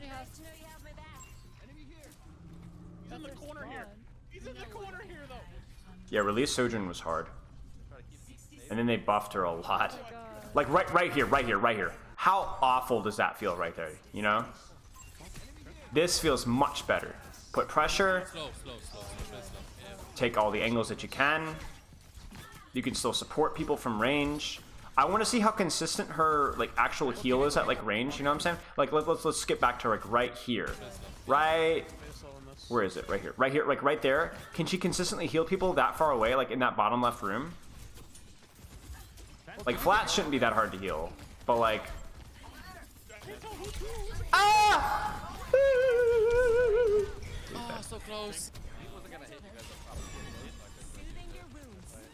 We gotta go fast. Think she's gonna be strong and ranked? My prediction is that potentially yes, but I don't see her being strong in any rank below plat or diamond personally, because I think the fundamentals of her kit that make her strong are not exploited consistently enough in lower ranks. Lower ranks don't take as many angles, and they don't know how to like flank. They don't know how to use high ground, things like that. So like I would be surprised if we saw her being oppressive in like bronze, silver, gold, plat. Stay behind point, I can hold. I might be wrong, but I would be surprised. Maybe Overwatch 2 players will adapt quickly to the new playstyle, you know? But yeah, it's just like when you're stuck in a choke, dude, the hero feels so bad. There's just not enough like brute force with her damage, with her cooldown strength. It's just like she's all finesse, you know what I'm saying? It's all finesse. It's a lot like Genji, you know? Like if a Genji's stuck in a choke like this, you know, you should be on Cassidy or on Bastion or something like that, you know? Like, yeah. Is her E the cleanse? Yes, her E is the heal, small heal, cleanse, invulnerability. And, well, no, actually, I don't know. Ooh. 90 ping. Let's go to the next map. We've got about 10 more minutes until Aspen time, so. Hey, oh, that's my earbuds, kitty. Got a kitten on my lap. How much does it heal? I don't know. 50, 60, 70? Does anybody know? I feel like we went over this when they released the developer update, but I don't remember what the numbers were. Yeah, Diva too. Yeah, exactly. The difference between Diva and this hero though is Diva has like she just feeds on main. Everybody knows the gold Diva who does this. They stand in the middle of the choke, they die, they get DMAC like 6 times in a row, and then they get a 4K Diva bomb, and then you just rinse and repeat for the entire map. That's kind of how I anticipate this hero might be played in lower ranks, where like useless, presses Q, wins the team fight. Because her Q feels like reasonably to get value out of, you know what I'm saying? Like, okay, you just everybody group up and just murder the enemy team, but yeah, we'll see.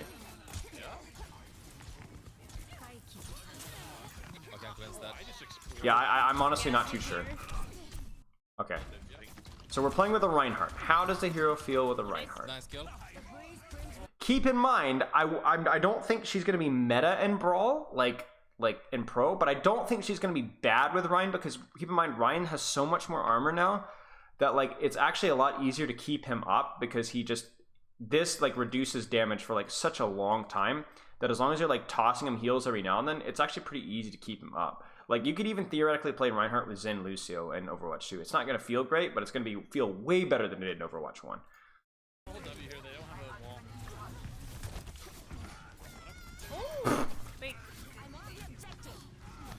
Like, I feel like what he's doing there, it has to be better value than shooting a Zarya, you know what I'm saying? But I would have liked to have seen him not animation cancel, because I don't know if there's any animation cancels, but I would have liked to see him throw in flats, a little bit of healing before he ran out of armor. We gotta cap the point. Yeah, can we get free on point? No point? Only one. Yeah, to me, it's all gonna be finesse. It's all gonna be finesse and like game sense and like taking good positions. She's gonna feel like really weak in some scenarios, I think. We got it. Fairly good. Running. Hey. Who wants to go for game? What? My cat's freaking out. Alright, let's see the ult here.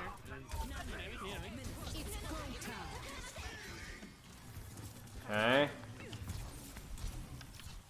Ult 3. 2, 1. Yeah. That's crazy.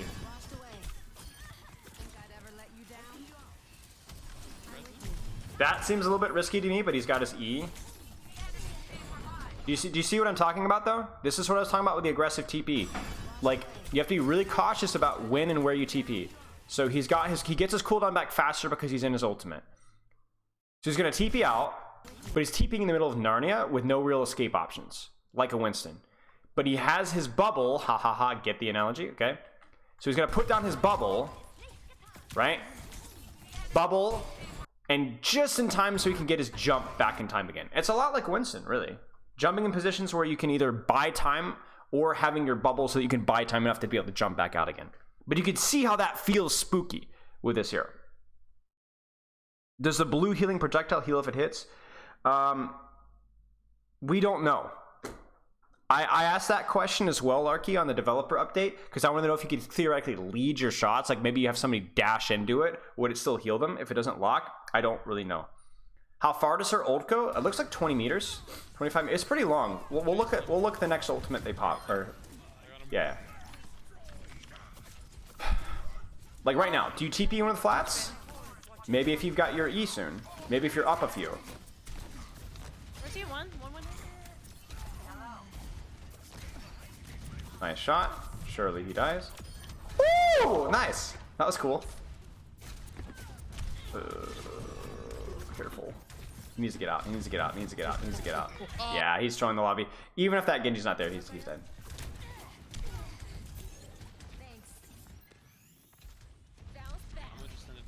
But in a way, you can kind of create space like a Winston too. Consider this, chat. All right, we're going to get really in deep. If you TP in, like you're going deep like this, okay, he doesn't get the kill. But if his team is there to help him, and the entire, like look at the Pharah, look at the Zarya, and look at the Genji. They're all looking at him right now. Imagine all of this resource being devoted into a Kiriko, who then just TPs out and then your team walks forward. You see that? The enemy team has used like a lot of cooldowns and a lot of attention, and you just press shift, a 7-second cooldown, and then that's it. You're alive.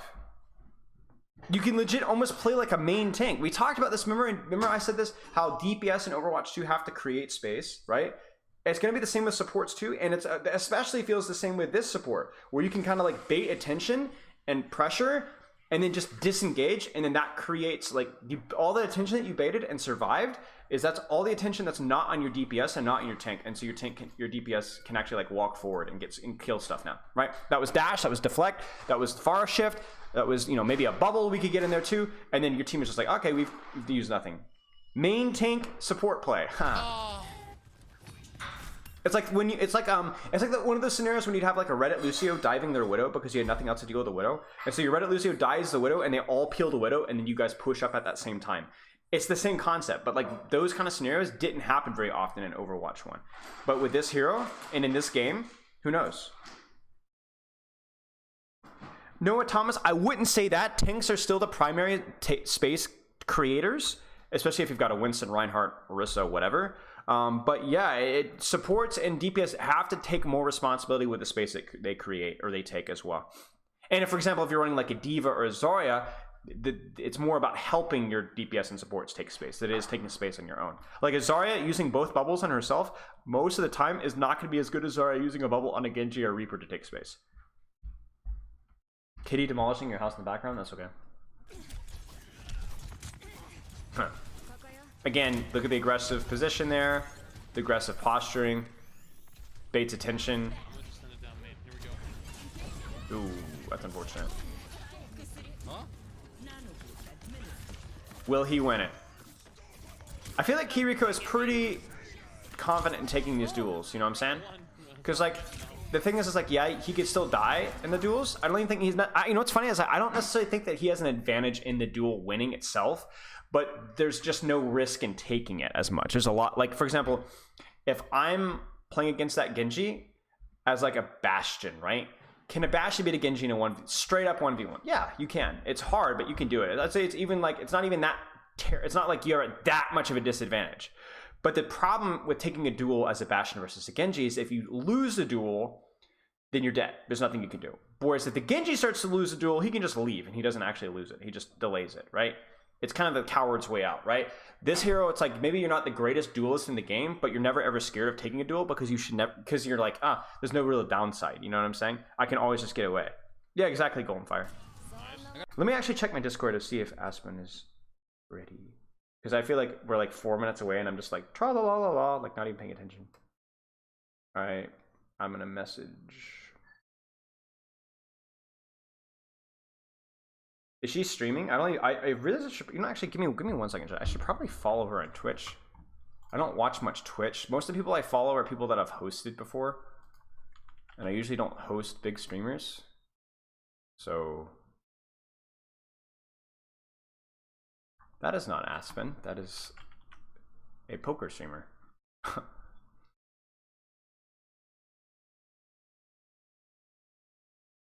Okay. Let's we'll keep going then. I got a Genji. He's not sleeping. I literally just can't see anything with my hair. It's honestly just really out of control. I'm back. I'm grateful.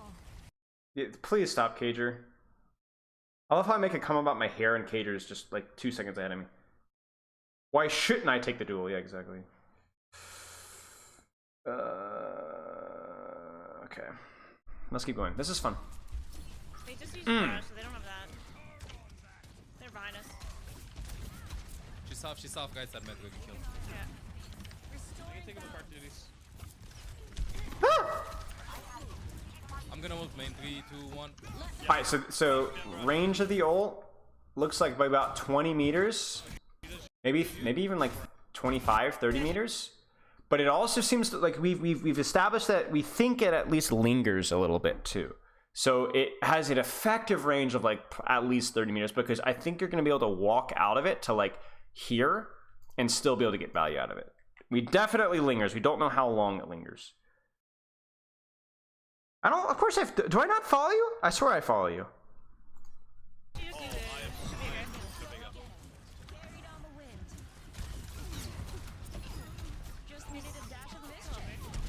crisp.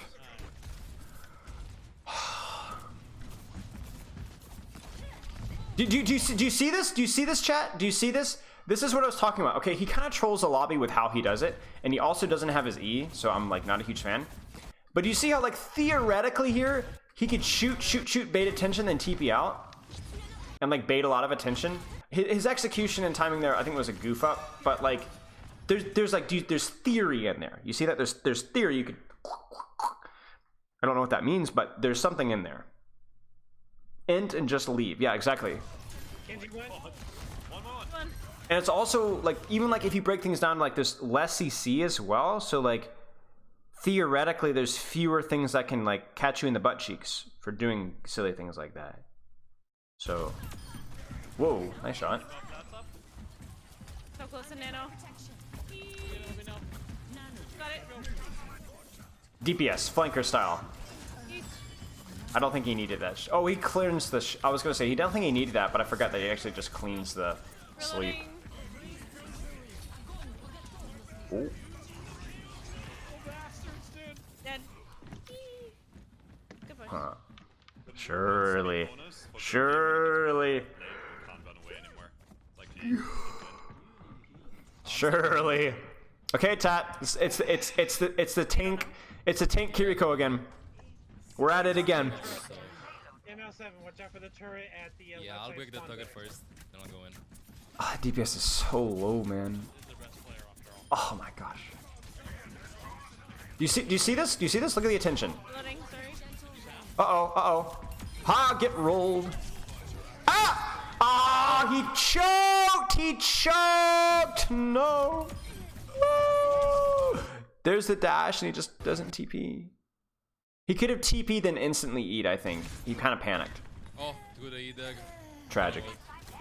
Man. Yeah, her poke isn't terrible against just raw squishies because it's a fast projectile, and if you hit the headshot, it's great. It's just it's just not that good if you just can't guarantee the headshot, you know? Turret zoning now effectively. Close to Nano. Oh, he had a reload? I was like, what the heck? Why do you not kill her? Big. Winnable. Nice! Okay! Winnable! I mean, this is what we talked about, right? Ah, we just don't like that. We don't like that. The thing you have to be careful about, so this is a little good tip for you guys. When you're TPing out, I don't think he means to do this, but you do not want to TP onto your front line because then it's really easy for the enemy team to push you, right? And kill you. Like, it's like a Reaper. We actually just talked about this in our coaching session with this Zarya and Reaper thing. Where if the Reaper wraiths out, he wants to try and wraith out to like a safe location to where he can't just be pushed for not having wraith. So for you, it'd be like the Torb or the Soldier. You want to get out to these positions. But if you end up only being able to TP out to your front line, do you see how terrible this feels? TP out. If he gets fire striked, he's dead, right? Or he has to use his E there as well when he'd prefer to not have to. So like he bought attention there, but he put him in a bad position. It cost him his E. And here's the other thing. The rules of other flankers still apply where like, okay, he's baiting attention right now, but think about this, chat. What's the problem with this right here? Okay, we're gonna go coach for like 2 seconds. Posture check, thank you. What's the problem with this pressure right here? Can anybody tell me? Okay, Aspen is ready whenever and in full caps, so we're gonna go in just a second as soon as the questions. It doesn't matter. I think that's the perfect example. Yeah, exactly, perfect answer. Nobody in your team can follow up. So like, yeah, you're baiting a lot of attention, but it's 1v5. Like your Reinhardt's not shooting anybody, your Torb's not shooting anybody, your Honest's not shooting, your Soldier's not shooting, right? So like this flank doesn't matter because you're not baiting any attention when the rest of your team can do anything. Like look at their position. Your team can't do anything about them when over here. So yeah, you see this? Like your Reinhardt is pushing a little bit, but even that's not very comfortable for Reinhardt. Look at these three people are AFK. So you've just traded a resource for essentially nothing and risk dying because yeah. That's not good dive tank Kiriko fundamentals, guys. But come on, guys. We got to be better. Okay, really cool. Really, actually, sick play from ML7. Like, honestly looked like pretty like he had it. Like he was picking up the hero really fast and honestly playing it pretty darn well, all things considering. At least from what we can tell, anyway. Okay, chat. Are you guys ready to chalk with Aspen? Let's get, is Aspen streaming? Aspen? Aspen is streaming. Okay. Okay, let's do this. Okay, I'll hop into a call. Let's go. Ah.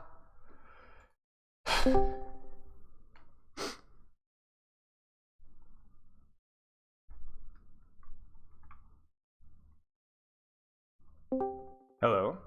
Sup? What's up? I learned this, so I had an interview with Lemon Kiwi, and I learned something really, really smart. What I do is I change the scene so that I'm pulling up your stream, and then it just looks like, oh, I'm just looking at your stream right now. Perfect. Okay, here's what I'm gonna do. I'm gonna drag my face over the thing so it looks like I'm actually, okay, hang on. Oh no, my face disappeared. Oh no. Oh, my scene doesn't have it set up. Hang on. Yeah, you can sit in the chair. I'll sit in the chair. I'm actually gonna take off my face cover thing as well, like my stupid overlay, so it looks like really, really natural here. Face cover. Yeah. I'm not that good at doing that type of stuff. I just did this in 30 seconds. Okay, well, now you're just showing off. Okay, so let's make sure that this looks good.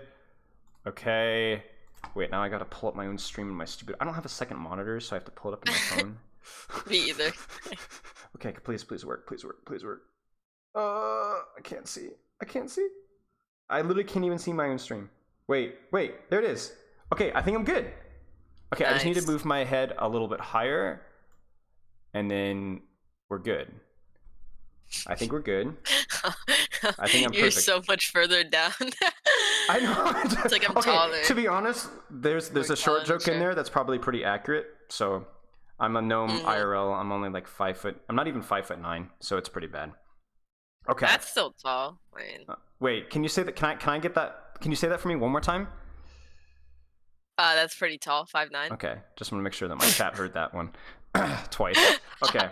All right, so I appreciate you doing this. I'm super, super excited. If you couldn't tell already, I'm a big fan.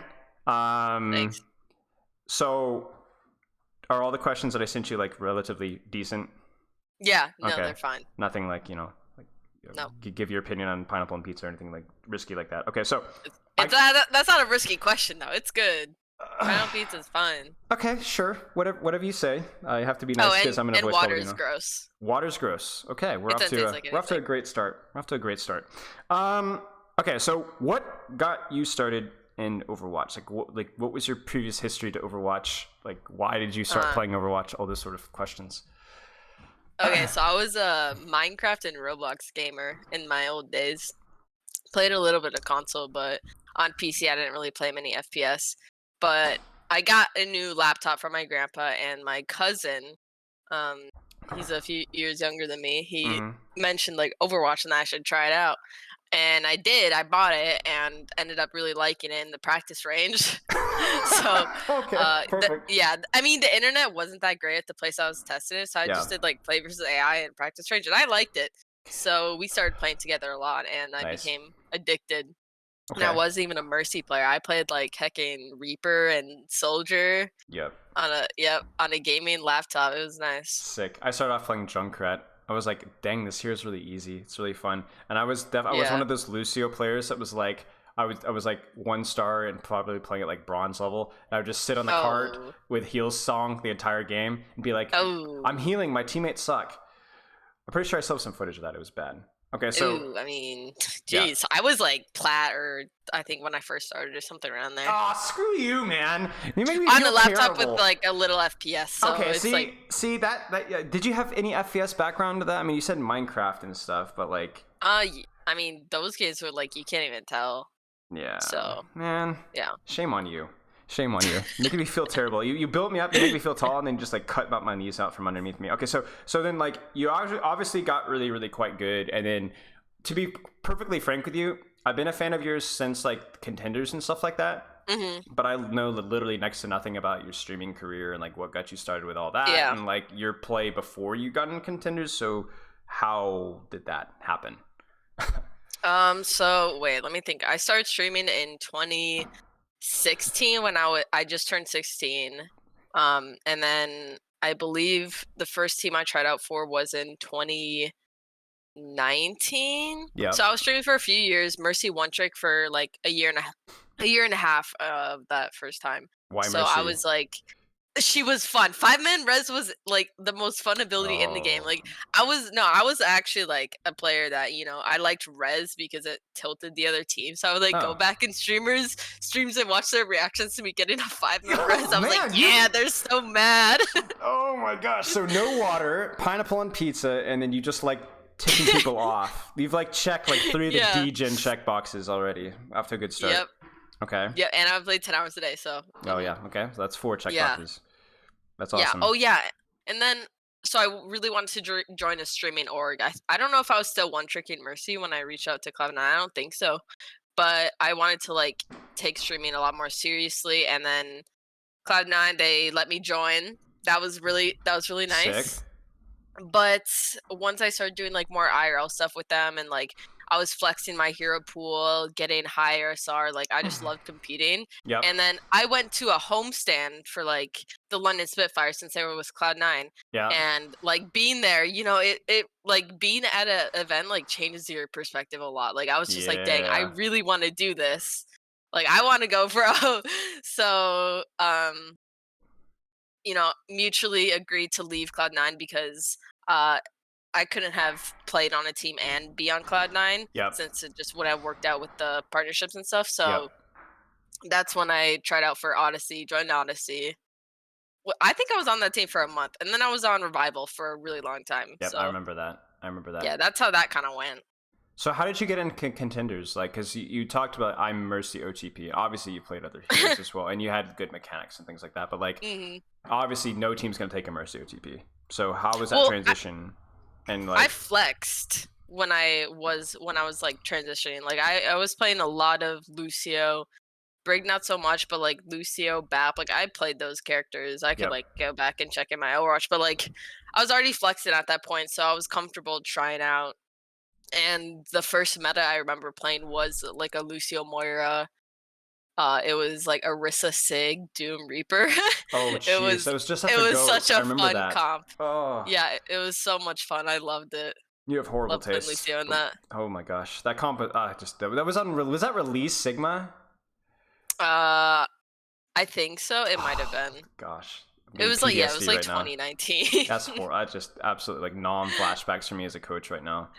I loved that comp. Oh my gosh, just playing Lucio, you know? Yeah, I remember that because that was like when Moth would just boop the Reaper, and then he'd boop the Reaper again, and then he'd boop the Reaper again, and yeah, that's crazy. Yeah, that's the strat for that comp. Yeah, that's sick. Okay, so and I also remember you were playing was it Revival Summer 2020? You were playing Brig because that was the Genji Brig meta with like Orisa and stuff, right? Probably. I mean, I don't remember many of the comps that we played, but if it was streamed and I saw it, I would probably remember. But I was like not very good at Brig back then. Like I got a bunch of feedback from players being like, yo, you gotta work on your Brig. So I like made an account to one-trick Brig and just got better. Good. So sick. I was probably not that great, but that's okay. I just think it was like some Genji highlight and you were screaming push. Oh, it's really funny. I think it was like the Revival strategy was like Blade just N. Yeah. Oh, that sounds fun. Yeah. Well. Yeah. No, we went through a lot of iterations with that team too. So. Yeah. What were some of those iterations like? I remember that you guys like swapped tank lines. You guys had coachings in and out. Like you don't have to like throw anybody under the bus or leak any crazy juice. No. But like, what was that all like during those transitions? We started with Cynic. He was a really good coach to me. I learned a lot. I remember and Cynic. Then we had Boger, Manitin. I believe Doggo, me backline, and then Aspire, Razor. Yep. It was the very first. Yeah. And then both our tanks retired, and then we had like Fact Fiction Cowman at one point, and then we still had Aspire, Razor, and then we got Liar. And then some of the DPS changed, so Aspire and Razor, they like swapped around. So we had Wub one time, and then we had Salty, and then we had Moopy. Like I was on that team for a long time, so I was just there for a lot of the changes. Was it Dawn with you guys too at some point? I don't think so. Actually, he might have tried out, but I don't remember playing with him. Makes sense. Yeah. Okay, so then like. You did the whole homestand thing or whatever, and the in-person event, you're like, holy crap, I want to go pro. Like, what about that homestand made you want to go pro? Like, obviously IRL events are fun, but like, what about that made you want to go pro exactly? Just seeing the people compete like on the stage, like, and I don't know, it was also super loud and bassy, and I'm like, dang, this is so cool. So just like seeing the players, and then I also met the Spitfire team. Like, I got to go in their coaching room while they were like talking and stuff, and it just looked cool. I mean, I didn't understand what they were saying because it was Korean, but it just looked like a good time. And you know, the walkouts that they did, when it was like actual walkouts, you know, some of the teams would do like the goofy dances and stuff, like like those videos like made it look a lot more fun. Now people are like kind of lame with walkouts, like, grow up, do something funny. True. It's better to be cringe than to, you know, but at least to try, you know what I'm saying? I agree. Like, that's what I would do. I would be like, guys, let's do something really, really cringe. Like, it's for content, you know? Exactly. You miss all the shots that you don't take. And that's the other, like, the thing with, like, all the, like, the remote playing, it's just, it sucks, man, so much. It's, like, it's not even close to the same.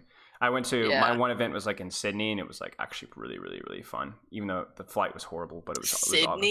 For Overwatch? Yeah, I was one of those Australian contenders degens. I literally got up at, okay, so you talk about you degenning. Man, I got up at 2:30 every morning and I coached till like 10 a.m. And then I had to work afterwards. It sucked. It sucked. I like felt not worth it. No, I lasted like 3 or 4 months. I loved the team. I loved the circumstance. I loved the players. I loved the scene. But I hated myself. Like, after a few months, it was really, really rough. 2:30. I go to bed at 2:30. Yeah, it was rough. Okay, so you're in contenders, and then I don't remember specifically when. It's been so long, I lose all context of time. But everybody and their mother knows that you hit the big golden one. You hit 4.7. Yep. And February. That people don't understand, even like people within Overwatch, how unbelievably hard that is. So, I mean, I would say most Overwatch League players, I don't think I've hit 4.7. Most. So, how did you do that? What were the tricks? What were the tips besides just being an absolute god gamer? And then what heroes did you play? How did you do it? Please leak the juice. So, okay, that was like February of 2021 or something like that. Obviously, ranked back then, I mean, even like a year ago, ranked was so much better. Like, right now, I try to like hit high ranks. It's just like, I get these one tricks, and it's just a lot harder. But back then, I had a total of 500 games played. Jeez. So I was like playing like 10 hours a day.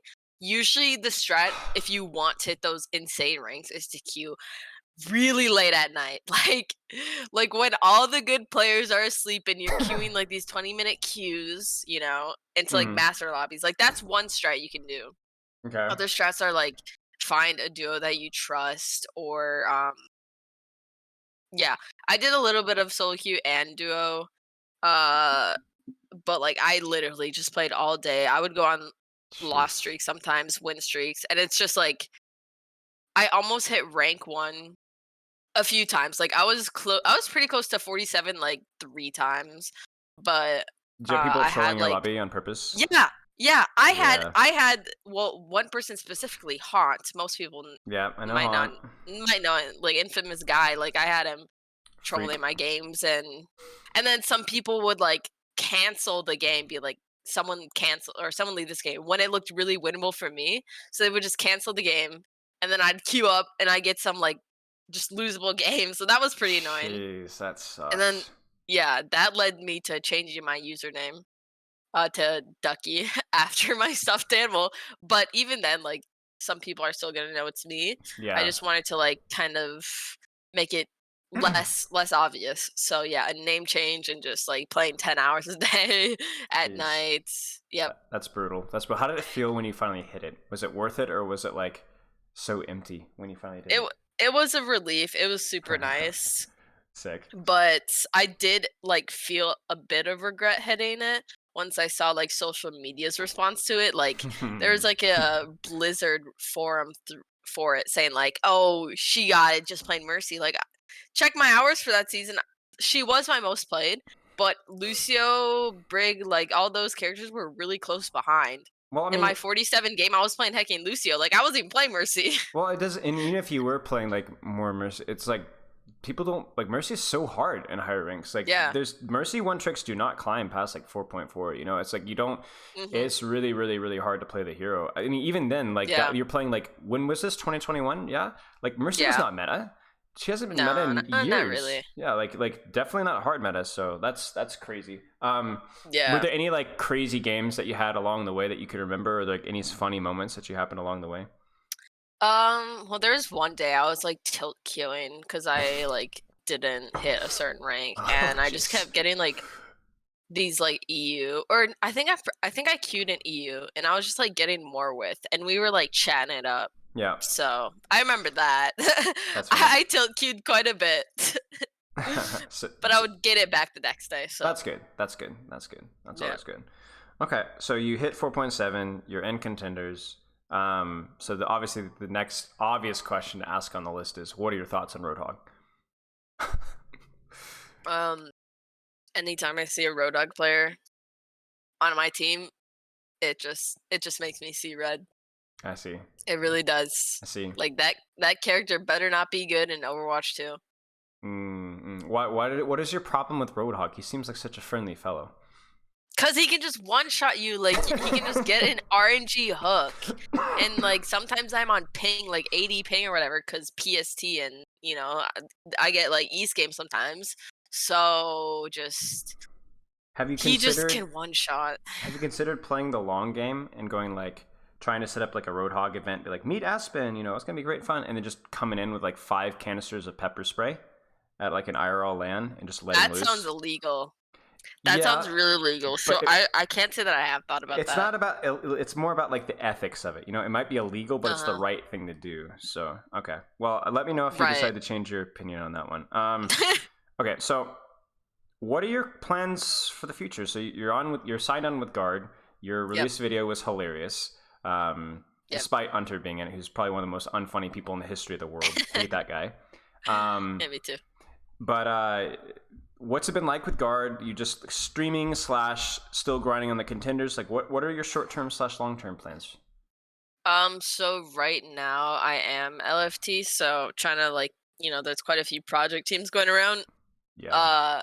So looking at that obviously, but I also wouldn't be too devastated if I didn't get a team right now, just because Overwatch 2 is coming out super soon. Yeah. So that would just lead me to just grind ranked, you know, a lot and improve that. So it's not like a huge downside, and I can just get right back into it as well. Yeah. I mean, And contenders that's is a mess contenders. right now. Yeah. So, yeah. Makes sense. Yeah, and I've done that before too, where I've like taken a break. Like I didn't play in A sides because there was just like so much content I was doing with Overwatch 2, and yeah. And then I just found a team for B seeds and got third. So it's not like a huge deal if I can't find one, but obviously I would like to compete still, and my goal is still gonna be like Overwatch League. Like tryouts are gonna be in a few months, I'm assuming, whenever the season ends, like after November. So yeah, hopefully teams are gonna be changing stuff around. Yeah, I don't know what to expect, to be honest with you. I see a lot of these teams, like obviously this season a lot of teams went went a little bit more Western. We saw like the sliding, the slide towards Korean, and then now we're going back towards Western. I guess as teams are going more budget mode, and also with people not being able to play, like people having to play in the West, right? I mean, Paris is a perfect example, right? Where like, oh gosh, budget, Vegas. Yeah, it was a kind of a train wreck, right? That whole will continue to be a train wreck. I feel bad for those guys, but like that kind of stuff I think is going to continue to happen. So it'll be kind of interesting to see as those slots open up, and but hopefully like you're able to like get in there, because I think that would be awesome. We'll see how trials go. Yeah. Go ahead. Hopefully. Sorry. I mean, it's just like it seems like teams like assume what's going to be meta, and that's how they like made their rosters in the beginning. Yeah. So you know, it was like double flex support, so not many teams were looking for main support, so that was kind of like annoying. And when teams did have their support line, they already had it, like, you know, with like Atlanta. I mean, but the teams I did try out for, they all already had like a lineup ready, so it was just like it was a Kappa tryout. Yeah. And then throughout the season, like anytime something else was meta, a new player would just get picked up. Yeah. So teams have like their bringing in new players, they're dropping players, like, and bringing new ones. Like, it's interesting. Yeah, it's frustrating. I mean, I've been in your exact same position, obviously, for a while, and then, like, before as well, and it's rough. It's rough. You just have to be patient and, like, try and look for. I mean, I remember I literally in the off season, no joke, not this past off season, but the off season before, I messaged every single Overwatch League GM and head coach and asked them for a tryout. I'm talking every single team, like I have Korean teams, everybody, and I think I got like 1 response, 2, which obviously was like negative at the time, but I mean it happens. It's rough. Okay, so something more positive. And this might be a longer or shorter conversation. So you're a hardcore Overwatch degen, self-admitted. Shame on you. Yeah.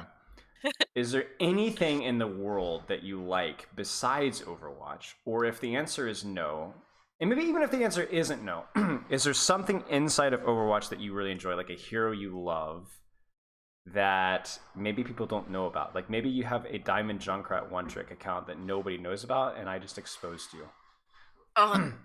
Okay. I'm watching your face. Aside from Overwatch, so. no, I like forgot that I like other things other than hecking Overwatch. I have a bunch of like stuffed animals. Like I have like Squishmallows. So yeah, I actually got some yesterday. So yeah, I like Squishmallows, and I also like Roblox. Wait, sorry, Squishmallow. Okay, can you tell me what a Squishmallow is? It's just a stuffed animal. Yes. What is a Squishmallow? Yes. Okay. Well, apparently you did something right. So tell me more about Squishmallow. They're just like stuffed animals, man. Like they're squishy. You can use them as pillows, and they're cute. Okay. What's your favorite Squishmallow? Ducky. Oh yeah. Stupid question. Stupid question. I should know the answer to this. Okay. Yeah. So Squishmallow. Okay. No. That's really cute. That's really sweet. What is there anything else? I'm trying to move along the conversation here. Is there anything else that you also enjoy? Roblox. I love Roblox. I don't know anything about Roblox. Tell me about Roblox. Well, I've been playing the game since like I was 8 years old. So there's just like, you know, there's a lot of fun games on there. It's like a bunch of games put together that like people make. Like for example, my sister is a Roblox dev, and she's made some games. Okay, cool. So yeah, and I play like the gacha games where it's like you get coins, you upgrade, and then you open eggs and you can get pets. So I like those games. Here. Are the pets squishy looking? No, they're just like you're trying to get the rarest pet, because the rarest pet gives you better stats so that you get money faster. Oh, sick. I've got people in my chat saying you're award-winning Roblox dev sister as well, and you're like all into it. That's actually sick. Creative director award. Dang. Real. How does it feel living in her shadow, playing a dead game like Overwatch? Hard, man. Like she's balling, like hecking. Balling off Roblox. It's insane. So yeah, it is hard, but I mean, it is what it is. Sick. Okay. And then in Overwatch, if you had to quit support, no more Lucio, no more Brig, no more Mercy, no more BAP, whatever, what are you gonna devote your life to playing? Junkrat. Seriously? Junkrat and Echo. I got it. I knew it. It was Junkrat. I knew it. No, Junkrat's more of a new thing. Like I just started picking him up a bit, but like from the games I've gotten, I'm pretty insane. Okay. Are you like talking about like mid-fight shots? Terrorize the backline? What are you talking about? Like killing my team and sorry, what? How does that work?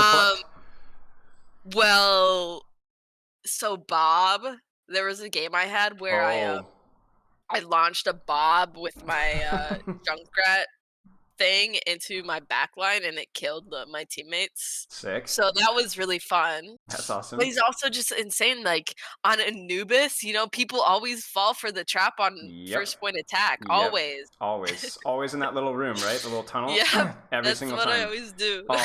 I will say this though, Junkrat is such a delightful ASMR character. You just get him in the choke like that Anubis, and you just get the juicy clicks. It's delightful. It's like landing an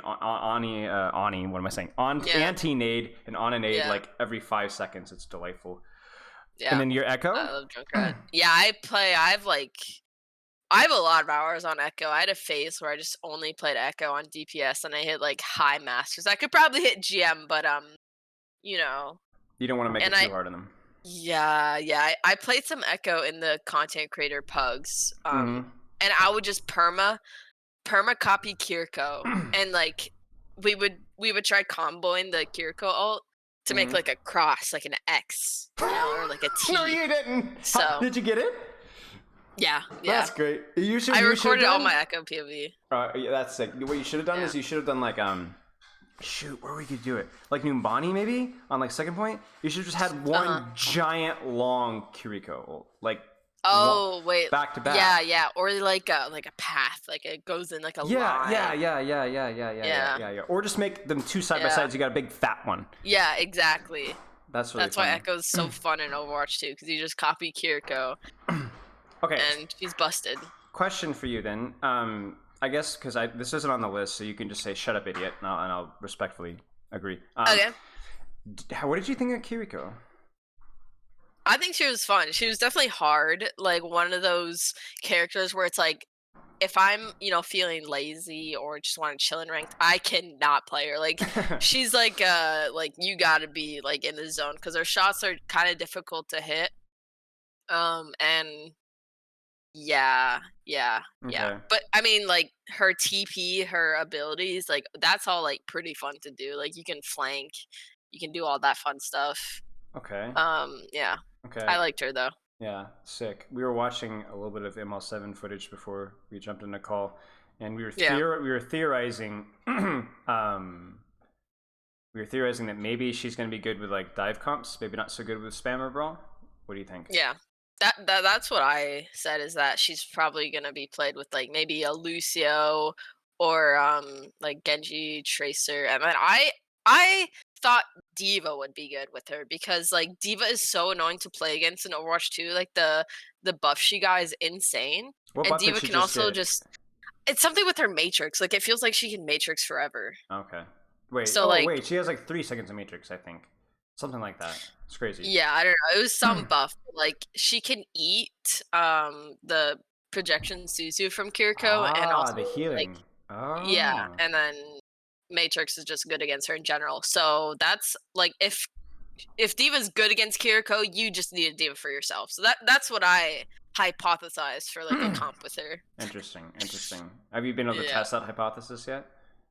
Not really. We kind of just played like random comps. Like some people were locking Bastion to like test it out with the Kiriko ult and like Junkrat and all those characters. So there wasn't really much like try hard comps. Interesting. Okay, so I'm seeing your chat plugging a montage. Do you mind if I share it or like I watch it? I haven't seen it yet. Okay.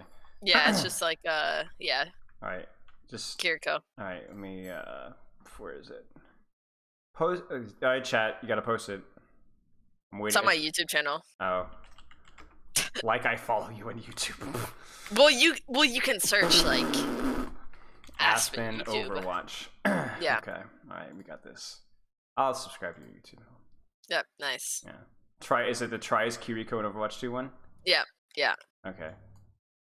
All right. Let's get this pulled up. I'm gonna stream it on Discord so you can live react to me live reacting to your live reaction. Oh, cool. Yeah. We think of everything here. All right. Here we go. Oh, wait, we gotta turn the quality up. 720. Okay. Yeah. Man, what is this? 2009? Okay, to be fair, I don't record in 1080. Yeah. Right. Yeah. Okay.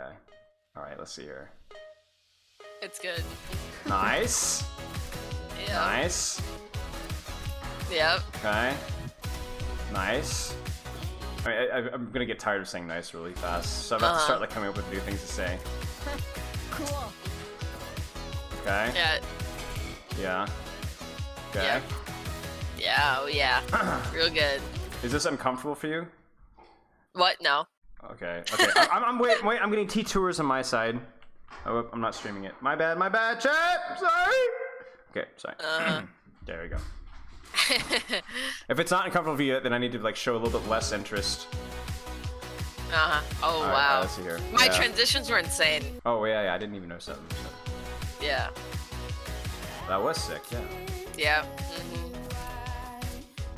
Okay. Okay. Sorry. Sorry. Here. Can we carefree this one for you just a little bit? Here you go. Carefree. No, it's just okay. It's really easy to headshot a widow. But she's sleeping. I didn't headshot her when she was sleeping. That's what I'm saying. That's my point. Okay. Well, I hit her with my normal non-headshot, but like it does negative damage. Yeah, it does no damage. Does no damage whatsoever. It's weird too because I'm always like thinking 175 HP with Widow as well. Yeah. Nice. What do you think of her ultimate? I think it's really cool, but it's like trippy. So like hitting shots is like really weird. Does it and linger? You're shooting so fast. Like when you leave it a little bit, or am I No, it just goes away if you leave it. Dang. Maybe it's Yeah. bigger than I thought then. Whoa, nice. Whoa, did you just cleanse something? Wait, because you were like, it looked like you got sticky. Maybe Here. Not. Yeah, Here, but- no. No, okay, never mind. No, I did cleanse a few things in this video though. Can you cleanse with TP? Or is it Cleanse just the with E? TP. Can you cleanse with TP? Like if you get like dynamited, you TP, does it stay? I think it would say yeah. Yeah. Okay, this is beautiful. Nice shots. Excellent shots. Even more excellent shots. Oh, that's good. Oh yeah. Frogger getting rolled is always good. Yeah. Oh, here. Okay, alright, I want to see this. I want to see this.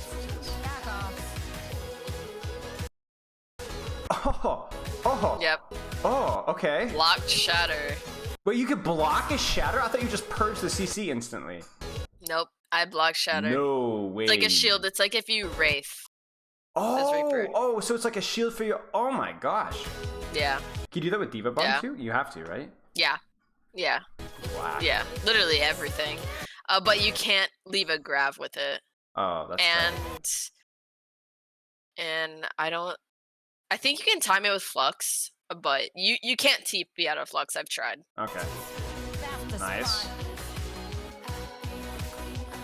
How much healing does she do? Is it like Mercy Beam if you full on, like, or what? I'd say it's kind of like a Moira healing. Like it's like 120 to 130 per clip. Gotcha.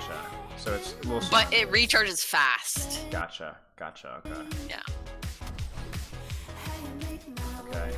Cat is jumping on my lap. Okay. I thought this would be Nice. harder.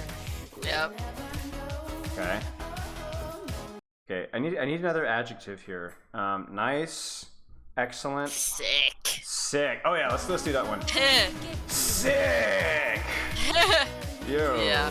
People can insta get out of shatter if you cleanse them. What do you think about that? I was kind of tilted. I was like, bro, sleep dart counter? It's weird. What do you think? Like, I think it's weird that you can just like insta stand out. I thought it would just be like an immort where you just like don't take damage. I didn't. Yeah. You know, I didn't expect you to be able to instantly stand up. It's kind of busted. Okay. I don't like it. I think like there's not enough CC in the game to like justify it, but maybe that's just me. Yeah. But I haven't actually played yet, so. Yeah. Wait. Sick. Nice. Okay. The rando kills Yeah, that she can get. That's brilliant. Nice.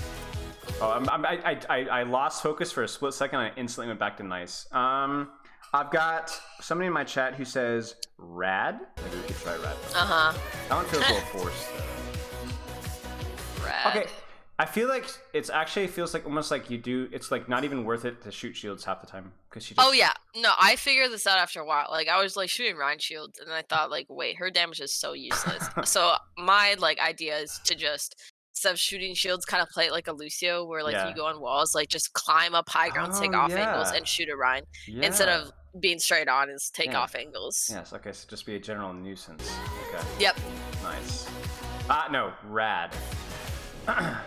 Okay. Yeah, her healing is really good, actually, from like a Dang. long distance. I didn't know that. Who's that? Look at that. Look, check that out, chat. Check that out. Look at that Yeah. Does the blue heal anybody if they like accidentally walk into it or like dash into it? No. Really? No. That's tragic. Okay. Sick. Yeah. Nice. Yeah. And rad. Yeah. Really. Yeah. Dude, I accidentally hit the Sombra Immort. Like, I just look like a cheater in this clip. Okay, I gotta see this again. Well, that's Like, hilarious. it was an accident. That's hilarious. The You just go timing, out there and though. you like unironically hack on like a closed beta with streamers. Yeah. The ultimate Sigma move. Yeah, I should have. Okay. Nice. Sick. Okay, we gotta get a different one. Shooky? I don't like Shooky. Huh? Dope? I've never even heard of Shooky. Wicked? That one's okay too. Okay, let's try.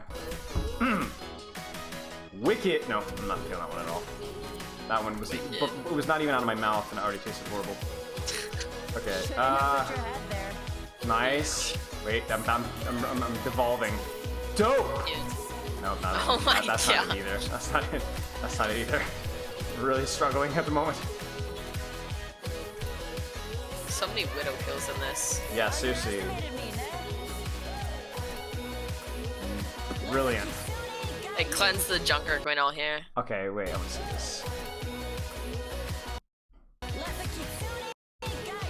Massive, there it is. Yeah. Whoa, you instantly cleansed it, like instantly. Yeah. Yeah, it was like, yeah. Like a Wraith. Bang.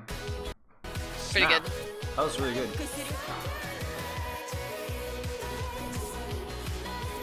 You just, wow. Yeah, the on cooldowns everybody. are insane too. Yeah. That they just go away. Yeah.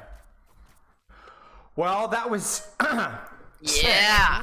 that was really Yeah. cool. All right, so if you were to play Overwatch 2, are you thinking that this hero is gonna like maybe potentially possibly be a hero that you've added to your pool, or is it just something you're gonna have to toy with more to know for sure?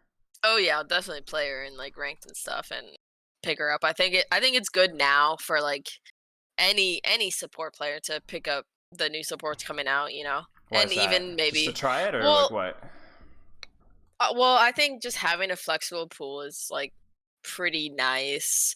Like I've been playing a little bit of Ana and like more BAP recently, so Okay. yeah, That's- because the meta right now is like people are playing like Ana Zen, so Yeah. they're putting their flex or their main supports on Ana. So Oh, just that's like stuff true. like that, you know. That's true. That's true. That's true. I mean, it's like I think like in Overwatch 2, it's like you never gonna know the circumstance in which you might need to just pick up something that requires like a little bit more mechanics. Yeah. So yeah, Yeah, yeah.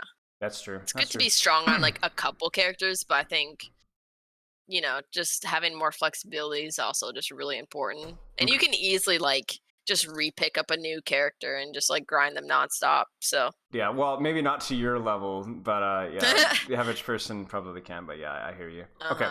So last question for you: is there anything that you're like would like to be asked about but was not asked about, and just have to share with the world, or is that it? Can't really think of anything. If chat has any like Okay. semi-related questions, that'd be Okay. We'll give it like 2 minutes of awkward silence if that works for you. I see one. When did I start scrimming? 2019 when my first scrim was with Odyssey, I believe. So yeah. Okay. And why? Yeah. How did you get that like first scrim?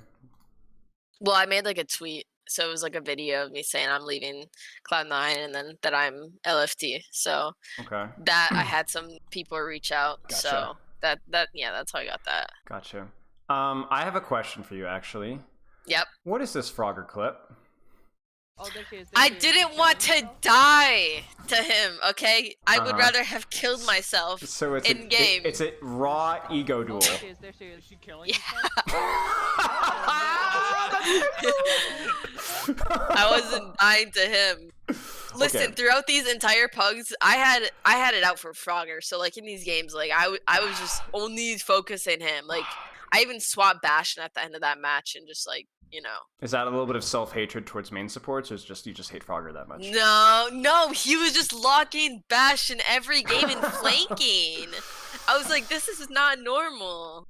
Okay, So- I have another question. Are most of your stuffed animals from a consistent group of animals, like a ton of bird ones, or a wide variety? No, I have a gargoyle. You I have have a gargoyle, a stuffed a sea gargoyle? cow. Oh my god. Yeah, I have a platypus. I have an axolotl. I have Oh, sorry. Oh, I know what ducks. that is. That's one of those. That's one of the amphibian things, right? The axolotl. Yeah. Yeah, it's like a cat. All right. It has like whiskers and stuff. I got cows. Actually, I have can bats. we finish? Do you mind if we finish off the stream with like showcasing, just a little bit? Yeah, I can showcase the ones next to me because I don't Alright. feel like getting up. So I have Okay, I'll change scene for a stream. Okay, there we go. Yep. So my platypus right here. I I don't see. have a name for him. That does not look at all like a platypus, but I respect it. What do you mean? It's like a platypus that like ate it like a lot of helium and just go, you know. Because he's fat. Well, no, he's just expanding. And then this is one of my duckies. This is baby ducky. Anytime I see a duck, yeah. Okay. It's pink. It's a pink duck. Honestly, and then, my bad. Yeah, my axolotl here. I've spent too much money on these things. So, that one's cute. That one's cute. Yeah. They all look like Kirby. Not gonna lie. What? Because they're round. Okay, yeah, I guess This so. is a squishmallow, but it's like a weird shape. Yeah. You say it's a weird shape, but it's the only one that even remotely resembles what it's supposed to look like. Okay. Oh yeah, I have dragons. I like the ones with wings and stuff. So I have a few bats. Like on my floor back here, there are some squishmallows. So okay. Why is it the dragon has a nice pig nose? So I appreciate it. No, it's a snout. And then I just have like Pokemon stuffed animals. So I have Right. I have more Umbreon, than right? just Right. Yeah, Umbreon. I love Umbreon. And then Pusheen. I love Pusheen. Sure. So yeah, I just like stuffed animals. Nice, that's sick. Yeah. Okay, chat. I'm gonna. You're fixing to drag out like a really secret memory. I mean, give me like literally 30 seconds. I'll be AFK. 1 second. Chat. Here's a stuffed animal. His name is Google. He's a Webkins. I used to always put this one in my mouth when I was a kid, so it's beak. I've not washed this one either, so I would always like put it in my mouth.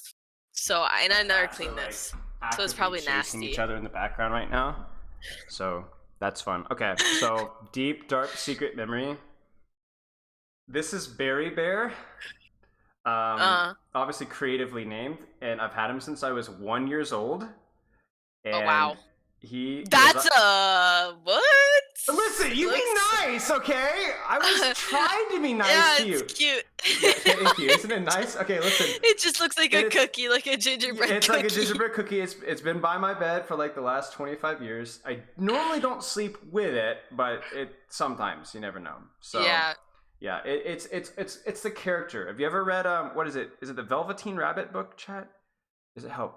There's a story. Don't ha me. There's a really sweet, wonderful story about like some like stuffed animal, and then the kid gets sick or something, and then I swear it's Velveteen Rabbit. This is the Velveteen Rabbit. It's the sweet little bear. Yeah. Yes. Okay.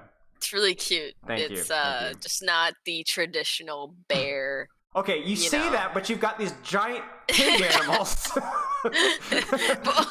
they look like somebody dropped an Easter egg in some paint or something. But yeah, okay. It's just the Squishmallow brand. I see. Yeah, I guess the squish makes sense. The Squishmallow, actually, never mind. That makes sense. I just now put that together. A little slow. Okay. Well, you really drug out the worst in me, and I tried to drag out the worst of you, but I didn't make a whole lot of progress. But Aspen, appreciate you chatting. I hope Guard is treating you well. Thank you for your time. Yeah, absolutely. And you have great talk. Wonderful rest of your day. I will toss you a raid in just a moment because I'm ending stream. But yes. Oh, dang. Okay. Thank you so much for your time. Yep. Have a good rest of your day. And don't make fun of my bear, and I won't make fun of yours. Agree to disagree. Okay? Okay. See ya. Bye. Peace. So that was Aspen of Contenders fame, ranked fame, stream fame, YouTube fame, of C9 and the Los Angeles Gladiators. And we're going to end stream, me and Berry Bear, as my cats are literally running around. And hope you guys had a wonderful good stream. Hope you enjoyed the interview. Hope you enjoyed the Contenders Overwatch 2 coaching. Hope you enjoyed the Kiriko little bit of review as well. Tuesday we begin. Look at that. Look at that. That might be blood, like from a